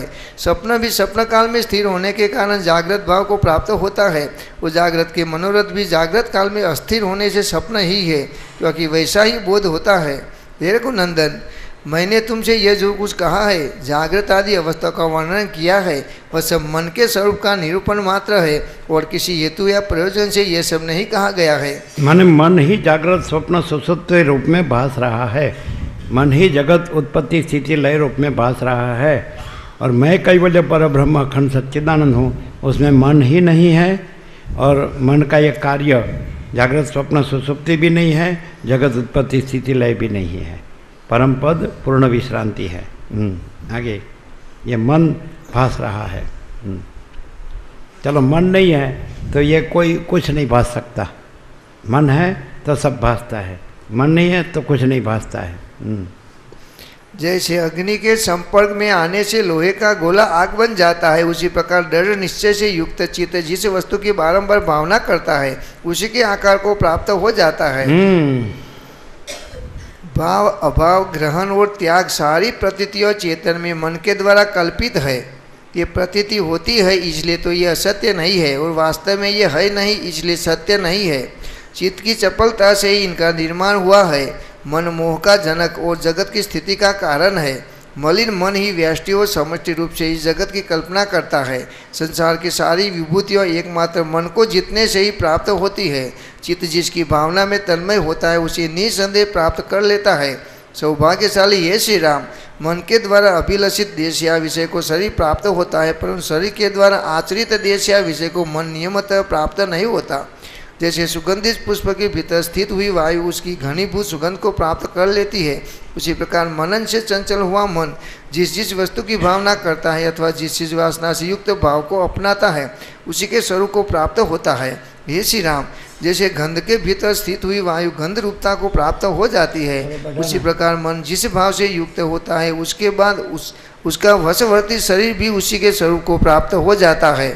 ज्ञानेंद्रियों के अपने अपने विषय में प्रवृत्त होने पर उनसे कर्मेंद्रिय स्वरूप स्वतः ही इस तरह स्फुरित होता है, जैसे धूल मिश्रित वायु में पृथ्वी अपने आप धूलीकणों के रूप में स्फुरित होती है। कर्मेंद्रियों शुद्ध होकर जब अपनी क्रिया शक्ति को प्रकट करती है तो वायु में धूल समूह की भांति मन में प्रचुर कर्म संपादित होता है। इस प्रकार मन से कर्म की उत्पत्ति हुई है और मन की उत्पत्ति में भी कर्म को ही बीज यानी कारण बताया गया है। फूल और सुगंध की भांति इन दोनों की सत्ता एक दूसरे से भिन्न नहीं है। दृढ़ अभ्यास के कारण मन जैसे भाव को ग्रहण करता है वैसे स्पंद और कर्म नाम की शाखाओं को वह प्रकट करता है तथा उसी तरह के क्रियारूप उसके फल को बड़े आदर से उत्पन्न करता है। तदंतर उसी के स्वाद का अनुभव करके शीघ्र बंधन में पड़ता है। मन जिस जिस भाव को अपनाता है उसी को वस्तु रूप में पाता है, वही श्रेय है दूसरा नहीं, ऐसा उसका निश्चय हो जाता है। अपनी अपनी प्रतीति के द्वारा दृढ़तापूर्वक भिन्नता को प्राप्त हुए मनुष्य के मन सदा ही धर्म अर्थ काम और मोक्ष के लिए प्रयत्न करते हैं। जो अकृत्रिम अर्थ और नित्य सिद्ध विज्ञान आनंद घन परमात्मा है उसके लिए प्रयत्न करने वाले मनुष्यों को चाहिए कि वे अपने मन को तन्मय बना दे जिससे उसकी प्राप्ति हो सके। यह दृश्य माया है, अविद्या है और भय देने वाली भावना है। मन की जो दृश्यमयता है विद्वान लोग उसी को बंधन में डालने वाला कर्म कहते हैं। स्वभाव में स्थित जो ये दृश्य तन्मयता अनुभव में आती है वही विद्वानों द्वारा मदिरा के समान संसार को उन्मत्त बना देने वाली अविद्या कही जाती है। जैसे पटल नामक रोग से अंधा हुआ पुरुष सूर्य के देदीप्यमान प्रकाश को नहीं देखता, उसी प्रकार इस अविद्या से उपहत हुए लोग कल्याण को नहीं प्राप्त होते। वह विद्या संकल्प से स्वयं उत्पन्न होती है। ये महामते, भावना के संकल्प को त्याग देने मात्र से जब वह क्षीण हो जाती है उस समय रस स्वरूप आनंदमय परमात्मा के ध्यान के अभ्यास की दृढ़ता से सुशोभित श्रवण मननात्मक विचार के द्वारा सब पदार्थों में अनासक्ति स्थिर हो जाती है। फिर सत्य दृष्टि के प्राप्त होने पर असत्य दृष्टि का विनाश हो जाता है और वह निर्मल स्वभाव निर्विकल्प स्वरूप सच्चिदानंद परमात्मा प्राप्त हो जाता है, जो न सत है न असत है, न सुखी है न दुखी है, तथा जिसका कैवल्य भाव अपने हृदय में अनुभव से ही प्राप्त होता है। जिसका कैवल्य भाव अपने हृदय में अनुभव से ही प्राप्त होता है। जैसे ये रस्सी है या सर्प है, ऐसा संदेह होने पर रस्सी में सर्प भाव आरोपित होता है, रस्सी में सर्प भाव आरोपित होता है। उसी प्रकार बंधन रही चिन्मय आकाश स्वरूप जीवात्मा ने अपने में भ्रमवश बंधन की कल्पना कर रखी है। जैसे एक ही आकाश रात और दिन की कल्पना से रात में और तरह का दिखाई देता है और दिन में अन्य प्रकार का, उसी तरह परमार्थ वस्तु ब्रह्म बारंबार उस प्रतिकूल कल्पना द्वारा और ही प्रकार का भाषित होता है एवं अपने स्वरूप के विपरीत दूसरा ही रूप धारण कर लेता है, जो तुच्छ नहीं है, आयास रहित है, उपाधि शून्य है, जिसमें कोई भ्रम नहीं है तथा जो नाना प्रकार की कल्पनाओं से परे है। वह परब्रह्म परमात्मा ही परम सुख स्वरूप होने से सबको सुख दे सकता है। जीव की अपनी कल्पना से ही भाव अभाव शुभ और अशुभ क्षण भर में उत्पन्न हो जाते हैं, वो क्षण भर में मिट जाते हैं। समस्त पदार्थ समूह भाव के अनुसार ही फल देने वाले हैं। यह जानकर ज्ञानी पुरुष इस परिवर्तनशील जगत के पदार्थों के विषय में किसी एक निश्चित रूप का प्रतिपादन नहीं करता।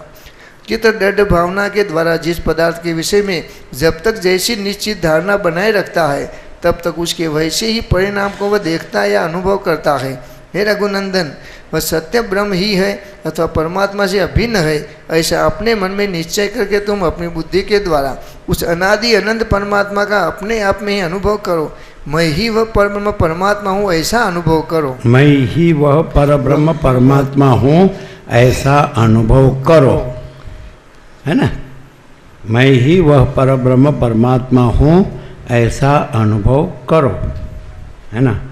दूसरा कुछ करके, भास में कुछ करके उसको प्राप्त करूँगा, ऐसे अनुभव नहीं है। मैं ही परब्रह्म परमात्मा हूँ, ऐसा अनुभव करो। और जो भास नहीं है उसमें करके तो उसका अनुभव आवरण में रहेगा, और डायरेक्ट उसका अनुभव करेंगे तो भास नहीं है, इसलिए कुछ नड़ता नहीं है। भास से वो अनुभव नहीं है और अनुभव में भास नहीं है। मैं ही परब्रह्म परमात्मा हूँ तो वास्तविक तत्व है, वास्तविक सत्य है, तो उसमें भास नहीं है। और भास में करने से वो हमारा वास्तविक सत्य का अनुभव नहीं है, क्योंकि भास नहीं है। मैं ही परब्रह्म परमात्मा हूँ, ऐसा अनुभव करो, है ना। बस सीताराम को कहते हैं। यहाँ डायरेक्ट है सब, सीधा। चलो, वो क्यों ऐसा होता है कि मुझे परब्रह्म परमात्मा का अनुभव करने के लिए कुछ करना पड़ेगा, तो मैं अपने को भास मानता हूँ, इसलिए वास्तव में मैं ही परब्रह्म परमात्मा हूँ, मैं ये भास नहीं हूँ और ये सब भास नहीं है। भास को गिन के ऐसा लगता है कि कुछ करके पाना है, लेकिन मैं ही परब्रह्म परमात्मा हूँ तो भास नहीं है। समझ में आता है नहीं? ये जो नहीं है उसको गिन के उसका अनुभव आवरण में रहता है, और है वो तो मैं ही हूँ और भास नहीं है। हाँ, आगे वशिष्ठ राम बंद हो गया। दृढ़ बोध होने पर संपूर्ण दोषों के विनाश, अंतःकरण की शुद्धि और विशुद्ध आत्म तत्व के साक्षात्कार की महिमा का प्रतिपादन श्री वशिष्ठ जी कहते, हे रघुनंदन, जो नित्यानित्य वस्तु के विवेक से संपन्न है, जिसके चित्त की वृत्तियों परमात्मा में विलीन होती जाती रही है, जिसके चित्त की वृत्तियों परमात्मा में विलीन होती जा रही है। एक मस्त दृष्टांत है इसका, एक मस्त दृष्टांत है, डॉक्टर का ही दृष्टांत है। और किसी को एक्सीडेंट होता है ना, तो स्मृति की नस है ना, उसको ईजा होती है तो हेमरेज नहीं बोलते।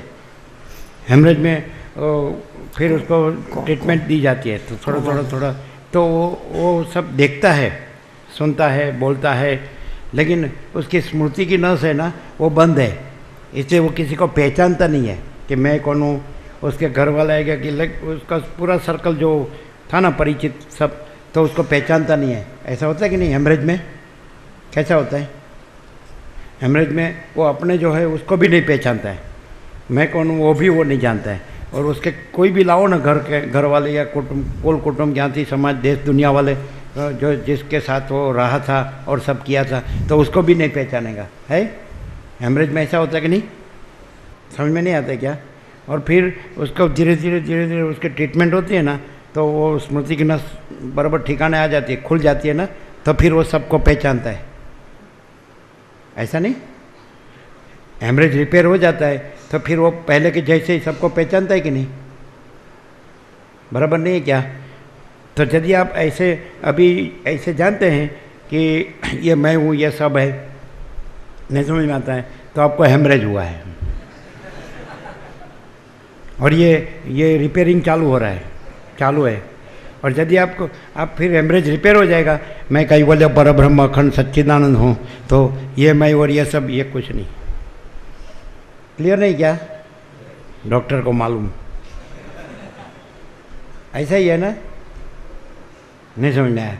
हेमरेज होता है, स्मृति की नस को ईजा होती है, तो उसको वो भान में होता है, सब करता है, सब क्रिया स्वाभाविक करता है, सब देखता है, सुनता है, स्पर्श सब होता है, लेकिन वो पहचानता नहीं कि मैं कौन हूँ, ये सब क्या है, नहीं समझ में आता है। तो ये भी हेमरेज हुआ है सबको,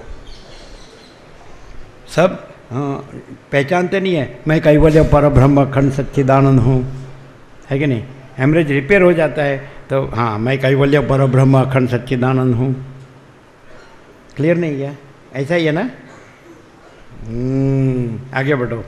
सीताराम नंदन जो नित्यानित्य वस्तु के विवेक से संपन्न है, जिसके चित्त की वृत्तियां परमात्मा में विलीन होती जा रही है, जो ज्ञान प्राप्त करके संकल्पों का त्याग कर रहा है, जिसका मन परमात्मा के स्वरूप में परिणत हो गया है, जो इस हे नाशवान जड़ दशा का परित्याग कर रहा है तथा उपादेय सच्चिदानंद घन ब्रह्म का ध्यान कर रहा है, अर्थात जो दृष्टा परमात्मा का अनुभव करता है तथा अदृष्टा रूप दृश्य का अनुभव नहीं करता, जागरण के योग्य परम तत्व में ही जाग रहा है और घनीभूत अज्ञान के विकारभूत संसार से सोया हुआ है, जो संपूर्ण तुच्छ सुखों से लेकर हिरण्यगर्भ ब्रह्मा तक के सुखों में अत्यंत वैराग्य के कारण सरस और निरस आपात रमणीय भोगों में आसक्त न होकर उनकी ओर से पूर्णतया विरक्त है, जिसके मन में किसी प्रकार की कामना नहीं है, ऐसे अधिकारी पुरुष का अनादि जड़ता अज्ञान रूपी आकाश आसक्ति शून्य हो, जब परमात्मा रूपी जल के साथ एकता को प्राप्त हो जाता है,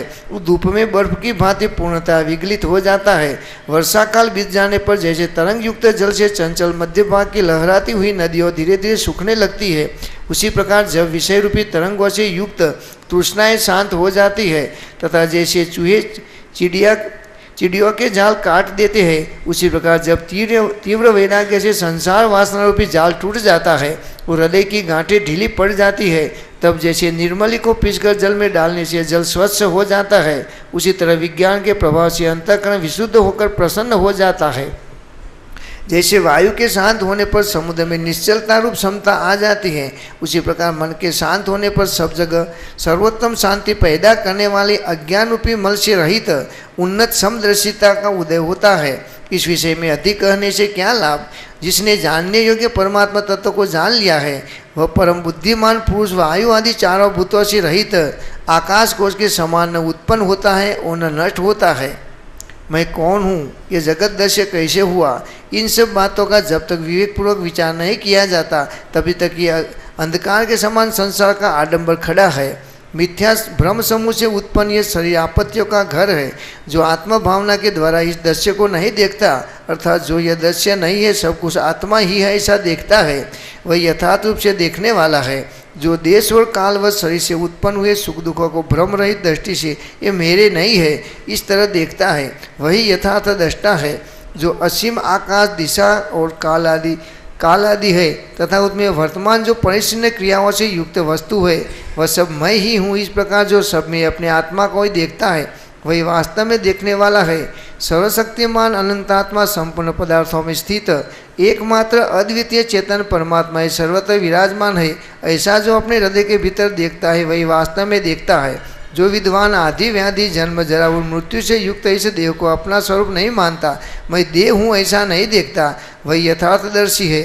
सूत में गूंथी हुई मणियों के समान ये संपूर्ण जगत मुझ में ओतप्रोत है, परंतु मैं मन नहीं हूँ इस तरह जो देखता है, वह आत्मा के यथार्थ स्वरूप को देखता है। न मैं हूँ न दूसरी ही कोई वस्तु है, किंतु एकमात्र निरामय ब्रह्म ही सर्वत्र सब रूपों में विराजमान है। इस तरह जो देखता है वही वास्तव में देखता है। जिस महात्मा के सांसारिक देह आदि के प्रति अपने पराये और तेरे मेरे के भेद मिट गए हैं, वही सुंदर दृष्टि से संपन्न महापुरुष आत्मा का यथार्थ रूप से अनुभव करता है। जो आकाश की भांति एकात्मा है वो संपूर्ण पदार्थों में व्याप्त होता हुआ भी उनमें लिप्त नहीं होता, ऐसा वह महात्मा पुरुष साक्षात महेश्वर ही है। फिर से जो आकाश की भांति एकात्मा है वो संपूर्ण पदार्थों में व्याप्त होता हुआ भी उनमें लिप्त नहीं होता, ऐसा वह महात्मा पुरुष साक्षात महेश्वर ही है। भाग रहित अनंत पूर्ण महाचिदाकाश हूँ, मैं स्वयं कैवल्य अनंत पूर्ण परम शांति हूँ। सब मैं ही मैं हूँ, अनंत पूर्ण महाचिदाकाश। वो पुरुष साक्षात महेश्वर ही है। आगे वशिष्ठ राम। जो सुषुप्ति, जागृत और स्वप्न इन तीनों अवस्थाओं से मुक्त है, काल का भी परम प्रेमा महेश्वर ही है। उसके बाद जो सुषुप्ति, जागृत और स्वप्न इन तीनों अवस्थाओं से मुक्त है, काल का भी परम प्रेमास्पद आत्मा बन गया है, तथा जो सौम्य समदर्शी और अपने आत्मा स्वरूप में ही स्थित है, ऐसे उस परमात्मा पद को प्राप्त हुए पुरुष को मैं नमस्कार करता हूँ। वशिष्ठ कहते हैं फिर से, वो महेश्वर है ना, वहाँ से उसके ऊपर से जो आकाश की भांति एकात्मा है और संपूर्ण पदार्थों में व्याप्त होता हो, अभी उनमें लिप्त नहीं होता, ऐसा वह महात्मा पुरुष साक्षात महेश्वर ही है। जो सुषुप्ति, जागृत, स्वप्न इन तीनों अवस्थाओं से मुक्त है, काल का भी परम प्रेमास्पद आत्मा बन गया है तथा जो सौम्य, समदर्शी और अपने आत्मा स्वरूप में स्थित है, ऐसे उस परमात्मा पद को प्राप्त हुए पुरुष को मैं नमस्कार करता हूँ। वशिष्ठ भी नमस्कार करते हैं। जिसके सामने राम है तो जो परमात्मा पद को प्राप्त हुआ पुरुष है उसको वशिष्ठ भी नमस्कार करते हैं, है ना। आगे बढ़ो। वशिष्ठ राम। संपूर्ण जगत में एकमात्र ब्रह्म ही विराजमान है, जिसकी बुद्धि में ऐसा निश्चय हो गया है तथा जिसकी वृत्ति ब्रह्माकार दृष्टि जगत की सृष्टि, प्रलय व स्थिति रूपिणी विचित्र एवं मनोहर वैभव युक्त कलाओं में सदा ही एक रस है, उस परम बोधवान शिव स्वरूप महापुरुष को नमस्कार है। फिर से। संपूर्ण जगत में एकमात्र ब्रह्म ही विराजमान है, जिसकी बुद्धि में ऐसा निश्चय हो गया है तथा जिसकी ब्रह्माकार दृष्टि यानी वृत्ति जगत की सृष्टि, प्रलय व स्थिति रूपिणी विचित्र एवं मनोहर वैभव युक्त कलाओं में सदा ही एक रस है। एक रस है, भेद नहीं है। उस परम बोधवान शिव स्वरूप महापुरुष को नमस्कार है। परम बोधवान शिव स्वरूप महापुरुष को नमस्कार है। आगे। वशिष्ठ राम। सर्ग 22 समाप्त। सर्ग 23 शरीर रूपी नगरी के सम्राट ज्ञानी की राग रही स्थिति का वर्णन। श्री वशिष्ठ जी कहते हैं, अलग अलग भाष रहा है लेकिन वास्तव में अलग अलग नहीं है। अनंत ब्रह्म एक रस ही है, सदा एक रूप, ऑल इज वन, कैवल्य। श्री वशिष्ठ जी कहते हैं, हे रघुकुल नंदन श्री राम, जैसे देवराज इंद्र अपनी अमरावतीपुरी में निश्चिंत होकर राज्य करते हैं, उसी प्रकार विवेकी पुरुष इस देह रूपी नगरी में राज्य करता हुआ सदा निश्चिंत एवं अपने आत्मा में स्थित रहता है। वह अपने मन रूपी मत वाले घोड़ों को काम भोग के भयानक गड्ढे की ओर नहीं जाने देता तथा अपनी प्रज्ञा रूपिणी पुत्री को लोभ के वश में होकर नहीं बेचता। अज्ञान रूपी शत्रु राष्ट्र इसके छिद्र को नहीं देख सकता और ये संसार रूपी शत्रु के भय की जड़ों को ही काट देता है। तृष्णा रूपिणी नदी के प्रवाह के भीतर उठने वाली बड़ी भारी भंवर में जो काम भोग रूपी दुष्ट ग्रह निवास करते हैं, वह विवेकी पुरुष बहिर्मुख होकर डूबता नहीं। वह मन की ब्रह्माकार वृत्ति में आरूढ़ हो बाहर भीतर परमात्मा के सिवाय दूसरी किसी वस्तु को न देखता हुआ सदा समता शांति रूप गंगा यमुना के संगम में स्नान करता है। समता शांति रूपी गंगा यमुना के संगम, समता शांति, जिस पर संपूर्ण इंद्रिय रूपी जन समुदाय की दृष्टि रहती है, उस विषय सुख के अवलोकन से परांगमुख हो वह ध्यान में सदा सुखपूर्वक बैठा रहता है।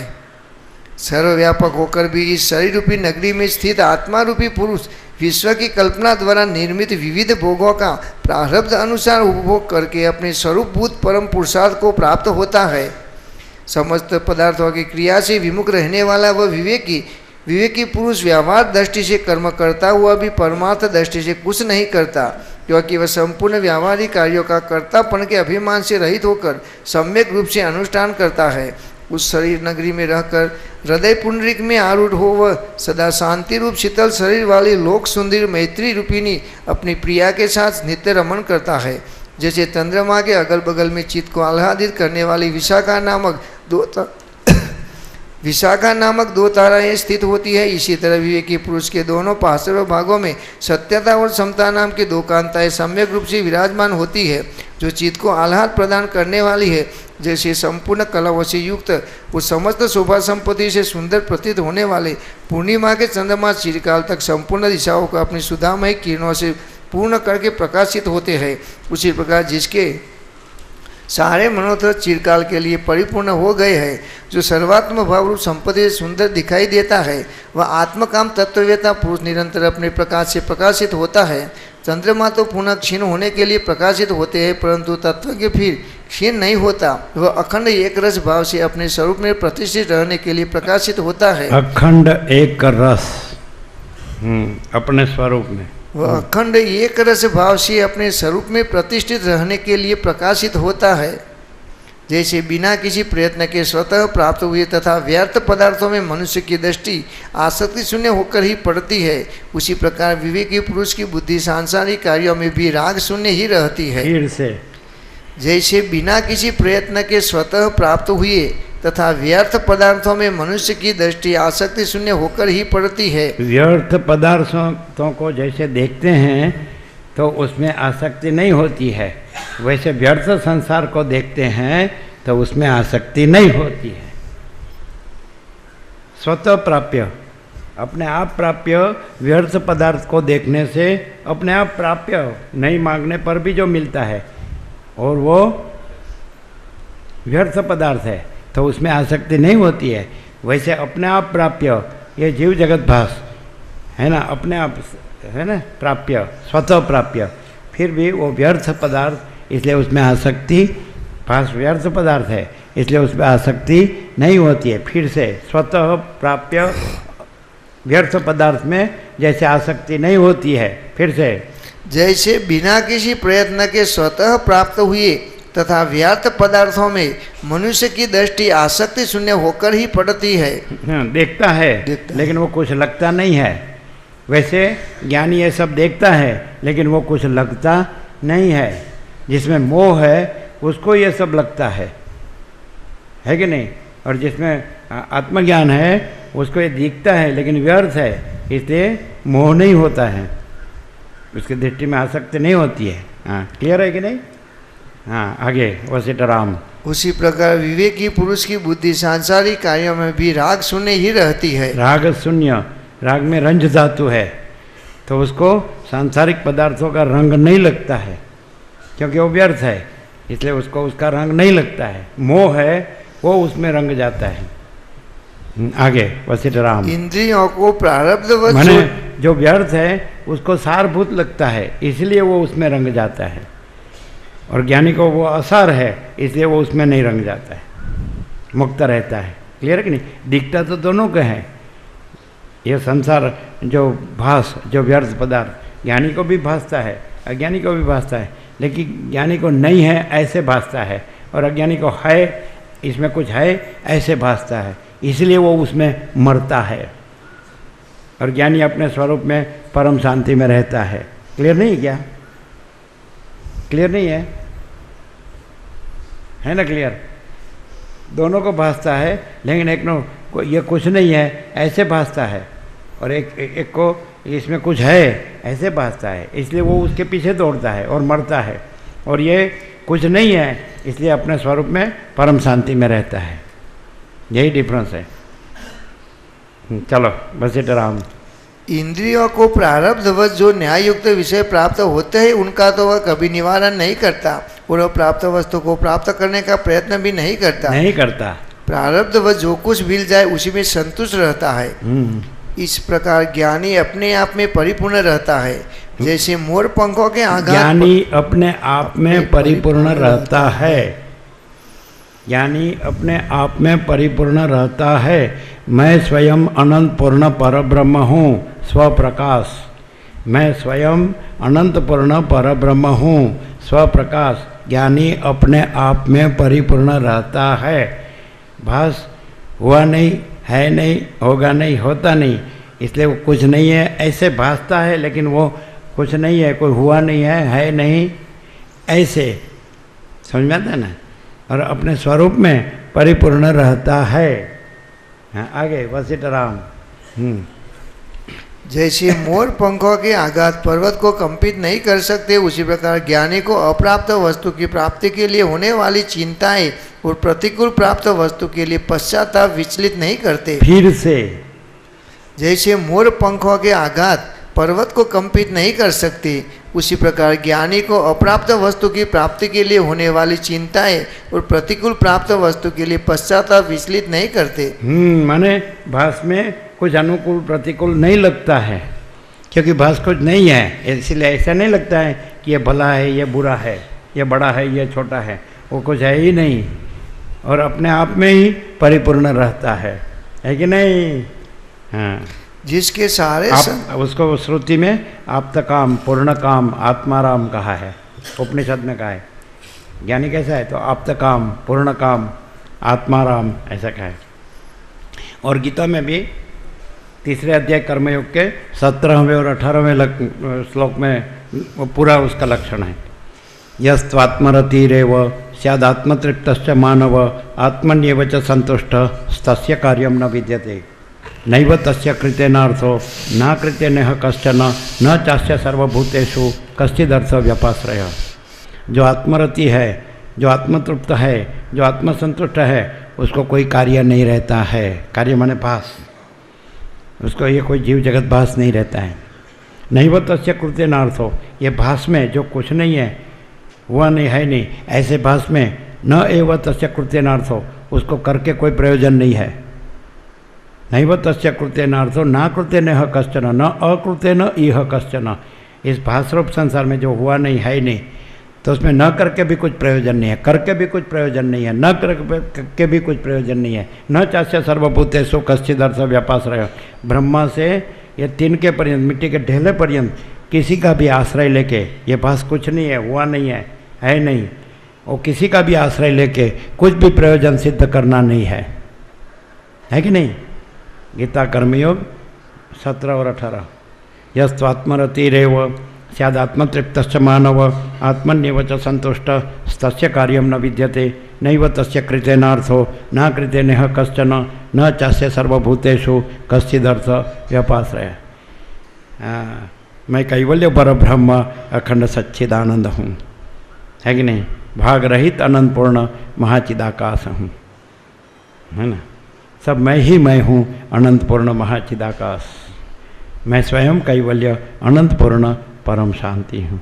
शिव के पंचाक्षर नमः शिवाय है, हमारे पंचाक्षर परम शांति। आगे वशिष्ठ राम हमारे साथ जो झगड़ा करने आता है वो भी परम शांत हो जाता है। हमसे जो टकराएगा ब्रह्म में मिल जाएगा। आगे बढ़ो वशिष्ठ राम, इसलिए टकराने आते हैं, ब्रह्म में मिल जाने के लिए। आगे बढ़ो वशिष्ठ राम।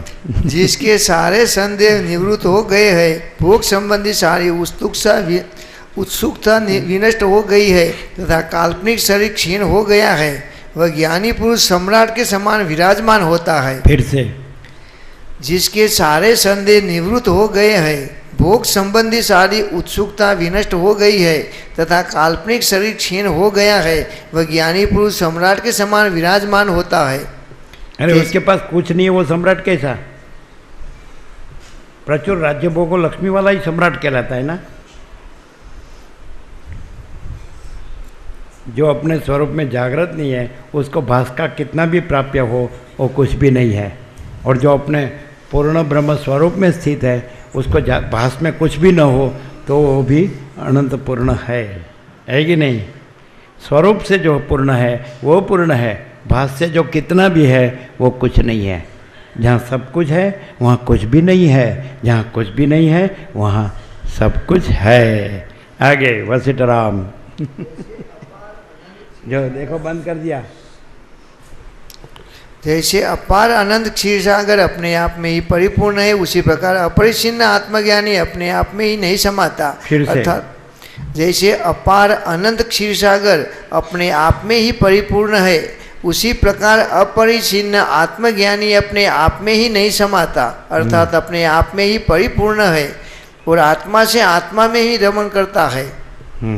इतने बड़े भूमंडल में वे ही पुरुष सौभाग्यशाली है, शुद्ध चित्त और पुरुषोचित कलाओं के ज्ञान में गणनीय है, जो अपने चित्त से पराजित नहीं हुए हैं, जिसके हृदय रूपी बिल में कुंडलाकार मन रूपी महान सर पर सर्वथा शांत हो गया है, अपने स्वरूप में पूर्ण रूप से उदित हुए ऐसे उस अत्यंत निर्मल तत्ववेता को मैं प्रणाम करता हूँ। आहा, वशिष्ठ भी फिर से जिसके हृदय रूपी बिल वशिष्ठ का प्रणाम झेलने में भी आनंद आता है। कोई रेंजी पेंजी प्रणाम करता है तो क्या है, ये कुछ जानता नहीं और प्रणाम करता है, लेकिन वशिष्ठ प्रणाम करते तो जानते हैं कि ये मेरा कैवल्य पूर्ण ब्रह्म स्वरूप ही है। मैं मेरे स्वरूप को प्रणाम करता हूँ, मैं किसी दूसरे को प्रणाम नहीं करता हूँ, क्योंकि वशिष्ठ खुद कैवल्यपूर्ण ब्रह्म स्वरूप है।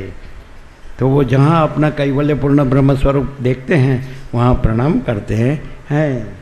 कोई भेद नहीं है, भेद से प्रणाम नहीं है, अपने आप में अपने आप को ही प्रणाम करते हैं, अपरिच्छिन्न अव्यया, भेद नहीं है।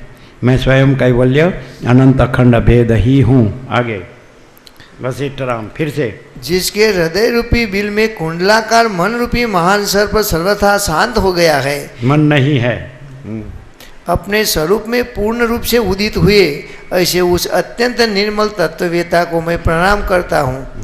सर्ग 23 समात सर्ग 24 से 31। मन और इंद्रियों की प्रबलता तथा उनको जीतने से लाभ, अत्यंत अज्ञानी और ज्ञानी के लिए उपदेश की व्यर्थता तथा जगत और ब्रह्म के स्वरूप का प्रतिपादन। शिवश्री जी कहते, हे रघुनंदन, मन सहित इंद्रिय रूपी सहशत्रु बड़े ही दुर्जय है। वे तपन, अविची, महारौरव, रौरव, संघात और कालसूत्र नरक के इन सब बड़े बड़े साम्राज्य पर प्रतिष्ठित है। पाप रूपी मत वाले हाथी इनके वाहन है तथा तृष्णा रूपी बाण सलाखाओं से वे सदा संपन्न रहते हैं। वे इतने कृतज्ञ हैं कि सबसे पहले अपने आश्रयभूत शरीर का ही नाश करते हैं। उनका महान कोषागार कुकर्म रूपी धन से ही भरा हुआ है। अपने इन इंद्रिय रूपी शत्रुओं पर विजय पाना अत्यंत कठिन है। जिसने विवेक रूपी सूत के जाल से उन इंद्रिय रूपी दुष्ट शत्रुओं को बांध लिया है, उसके अंगों सम, दम, समता, शांति आदि का वे विनाश नहीं करते। जिसने इंद्रिय रूपी वृत्तियों को काबू में कर लिया है तथा मन रूपी शत्रु को पूर्णतया बंदी बना लिया है, उस पुरुष की विशुद्ध बुद्धि उसी तरह बढ़ती है जैसे वसंत ऋतु में आम की मंजरी। जिसका चित्त रूपी गर्व नष्ट हो गया है और इंद्रिय रूपी शत्रु जिसकी कैद में आ गए हैं, उस पुरुष की भोग वासनाएं उसी तरह क्षीण हो जाती है जैसे हेमंत ऋतु में कमल विनष्ट हो जाते हैं।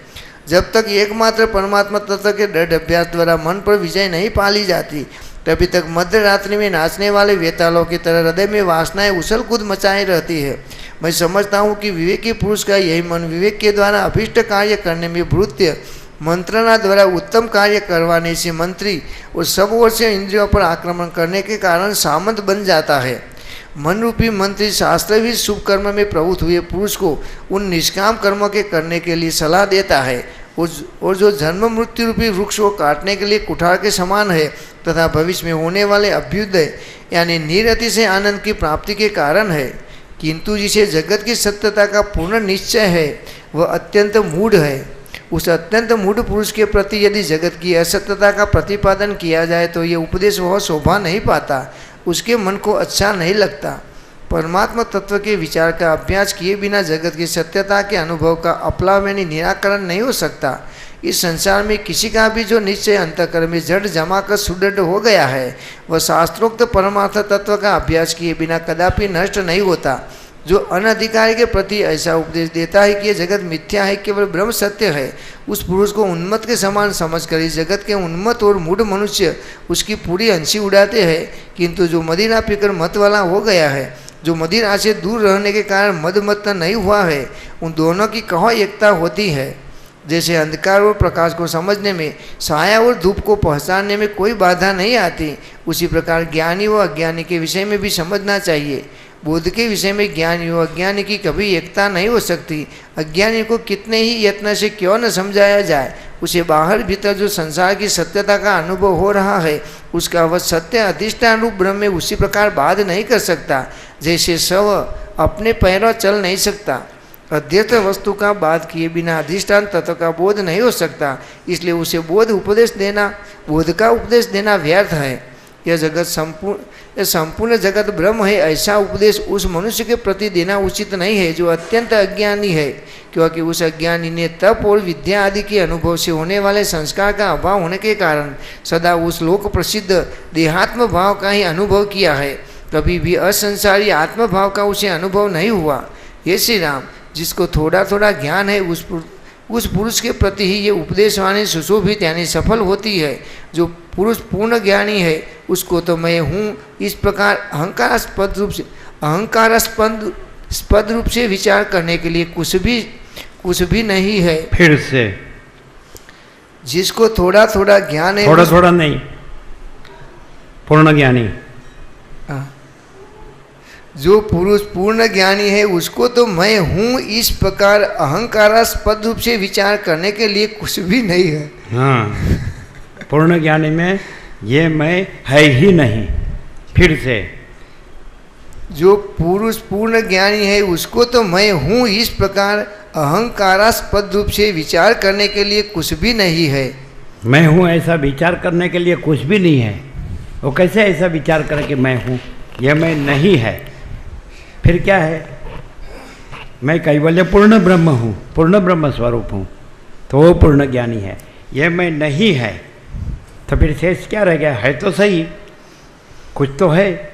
मैं कैवल्य पूर्ण ब्रह्म स्वरूप हूँ और मैं ये हूँ भास, भास मैं, ये जीव भास। तो वो विचार करने के लिए उसके पास कुछ नहीं है, इसलिए उसमें ये मैं जीव हूँ ऐसा है ही नहीं। तो मैं जीव हूँ ऐसा जहाँ नहीं है तो पूर्ण ब्रह्म तो है ही। मैं ये तरंग हूँ ऐसा जहाँ नहीं है तो अनंत महासागर तो है ही। मैं अनंत महासागर हूँ। मैं ये तरंग नहीं हूँ, मैं अनंत महासागर हूँ। मैं ये जीव नहीं हूँ, मैं अनंत पूर्ण ब्रह्म महासागर हूँ। क्लियर नहीं क्या? फिर से, पूर्ण ज्ञानी को, जो पुरुष पूर्ण ज्ञानी है उसको तो मैं हूँ इस प्रकार अहंकारास्पद रूप से विचार करने के लिए कुछ भी नहीं है। कुछ भी नहीं है। अहंकार करने के लिए कुछ भी, किस में अहंकार करे? जो सब कुछ है वो तो स्वयं है, और जो उसमें कुछ भी नहीं है वो तो कुछ भी नहीं है। उसमें कैसे अहंकार करे कि ये मैं हूँ? नहीं समझ में आता है। मैं कैवल्य पूर्ण ब्रह्म स्वरूप हूँ तो मैं ही सब कुछ हूँ, सब मैं ही मैं हूँ। अनंत पूर्ण महाचिदाकाश, उसमें ये जीव जगत पास कुछ भी नहीं है। तो जो सब कुछ है, जो स्वयं सब कुछ है, उसमें ये जो भास कुछ भी नहीं है, उसमें वो अहंकार कैसे करे? क्लियर नहीं है क्या? एकदम फुल एंड फाइनल क्लियर नहीं है? तो बाह्य संन्यास संन्यास नहीं है, अहंकार का त्याग ही संन्यास है। बाह्य संन्यास संन्यास नहीं है। अहंकार माने ये जीव जगत भास, ये कुछ नहीं है, हुआ भास हुआ नहीं, है नहीं, होगा नहीं, होता नहीं। क्लियर हो रहा है? और मैं स्वयं कैवल्य पूर्ण ब्रह्म स्वरूप हूँ, तो मैं ही सब कुछ हूँ, और मुझ में जो कुछ भी नहीं है वो कुछ भी नहीं है। इसलिए उसमें मैं कैसे अहंकार करूँ कि यह मैं हूँ? यह मैं नहीं है, यह सब नहीं है। मैं कैवल्य पर ब्रह्म अखंड सच्चिदानंद हूँ। आगे क्लियर?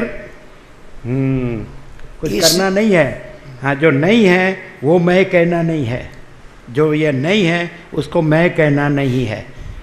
और जो मैं है, वास्तव में जो मैं है, मैं कैवल्य पर ब्रह्म अखंड सच्चिदानंद हूँ। ये तो सब कुछ है, सब कुछ है, मैं ही सब कुछ है, उसको पाना नहीं है। और जो मैं नहीं है ये भास में है, जीव जगत, तो उसमें मैं करना नहीं है। कितना करना है? आ गया कि नहीं? आ गया ना? जो मैं कैवल्य पर ब्रह्म अखंड सच्चिदानंद हूँ, तो मैं ही सब कुछ हूँ।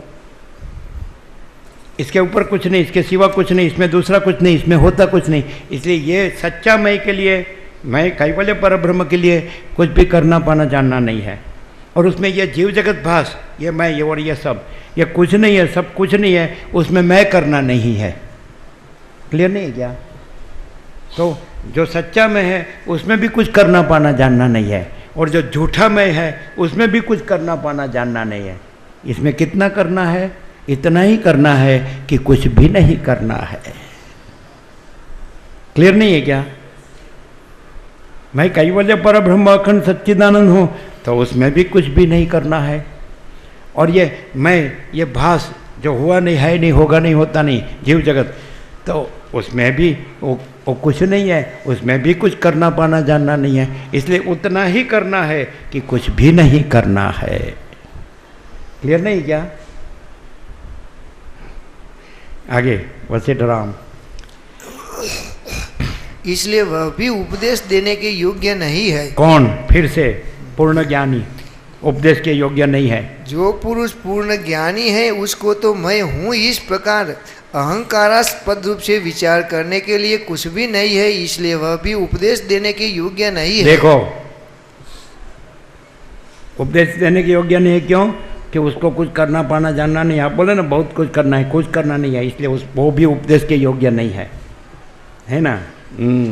तात्पर्य यह कि जो न तो अत्यंत अज्ञानी है और न पूर्ण ज्ञानी ही वही जिज्ञासु इस उपदेश का अधिकारी है।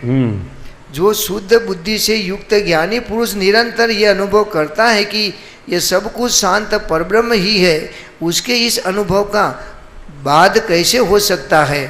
तो बाद आना चाहिए।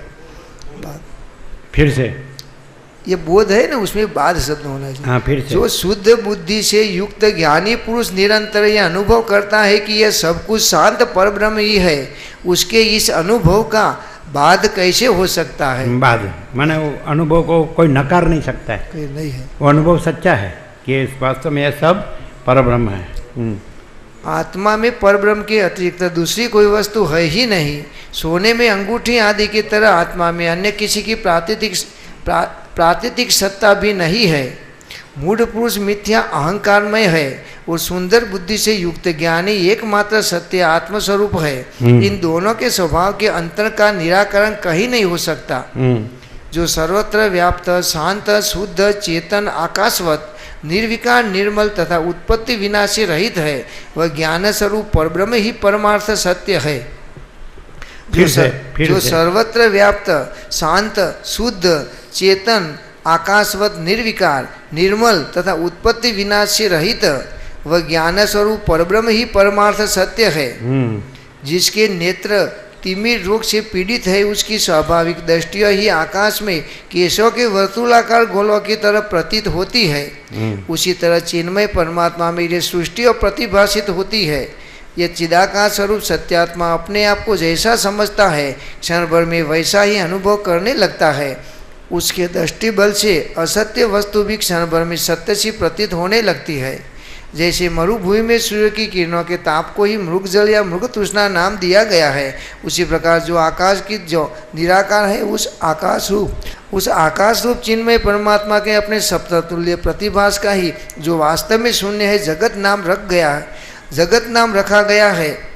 जैसे स्फटिक शिला का मध्य भाग वास्तव में घनीभूत है, उसी प्रकार महाचेतन परमात्मा का यह जो शांत और निर्मल अपना स्वरूप है, वह वास्तव में सच्चिदानंद घन है। स्फटिक शिला में प्रतिबिंबित होने वाले वन पर्वत और नदी आदि के स्वरूप की भांति है वो नहीं है, ये दो दृष्टियों चिदाकाश परमात्मा में कहीं नहीं है। वो प्रतिभास मात्र से जो कुछ है वो चेतन आत्मा का स्वरूप ही उस रूप में भाषित होता है, ऐसा समझना चाहिए। सर्ग 24 से 31 समाप्त। ओम ओम ओम।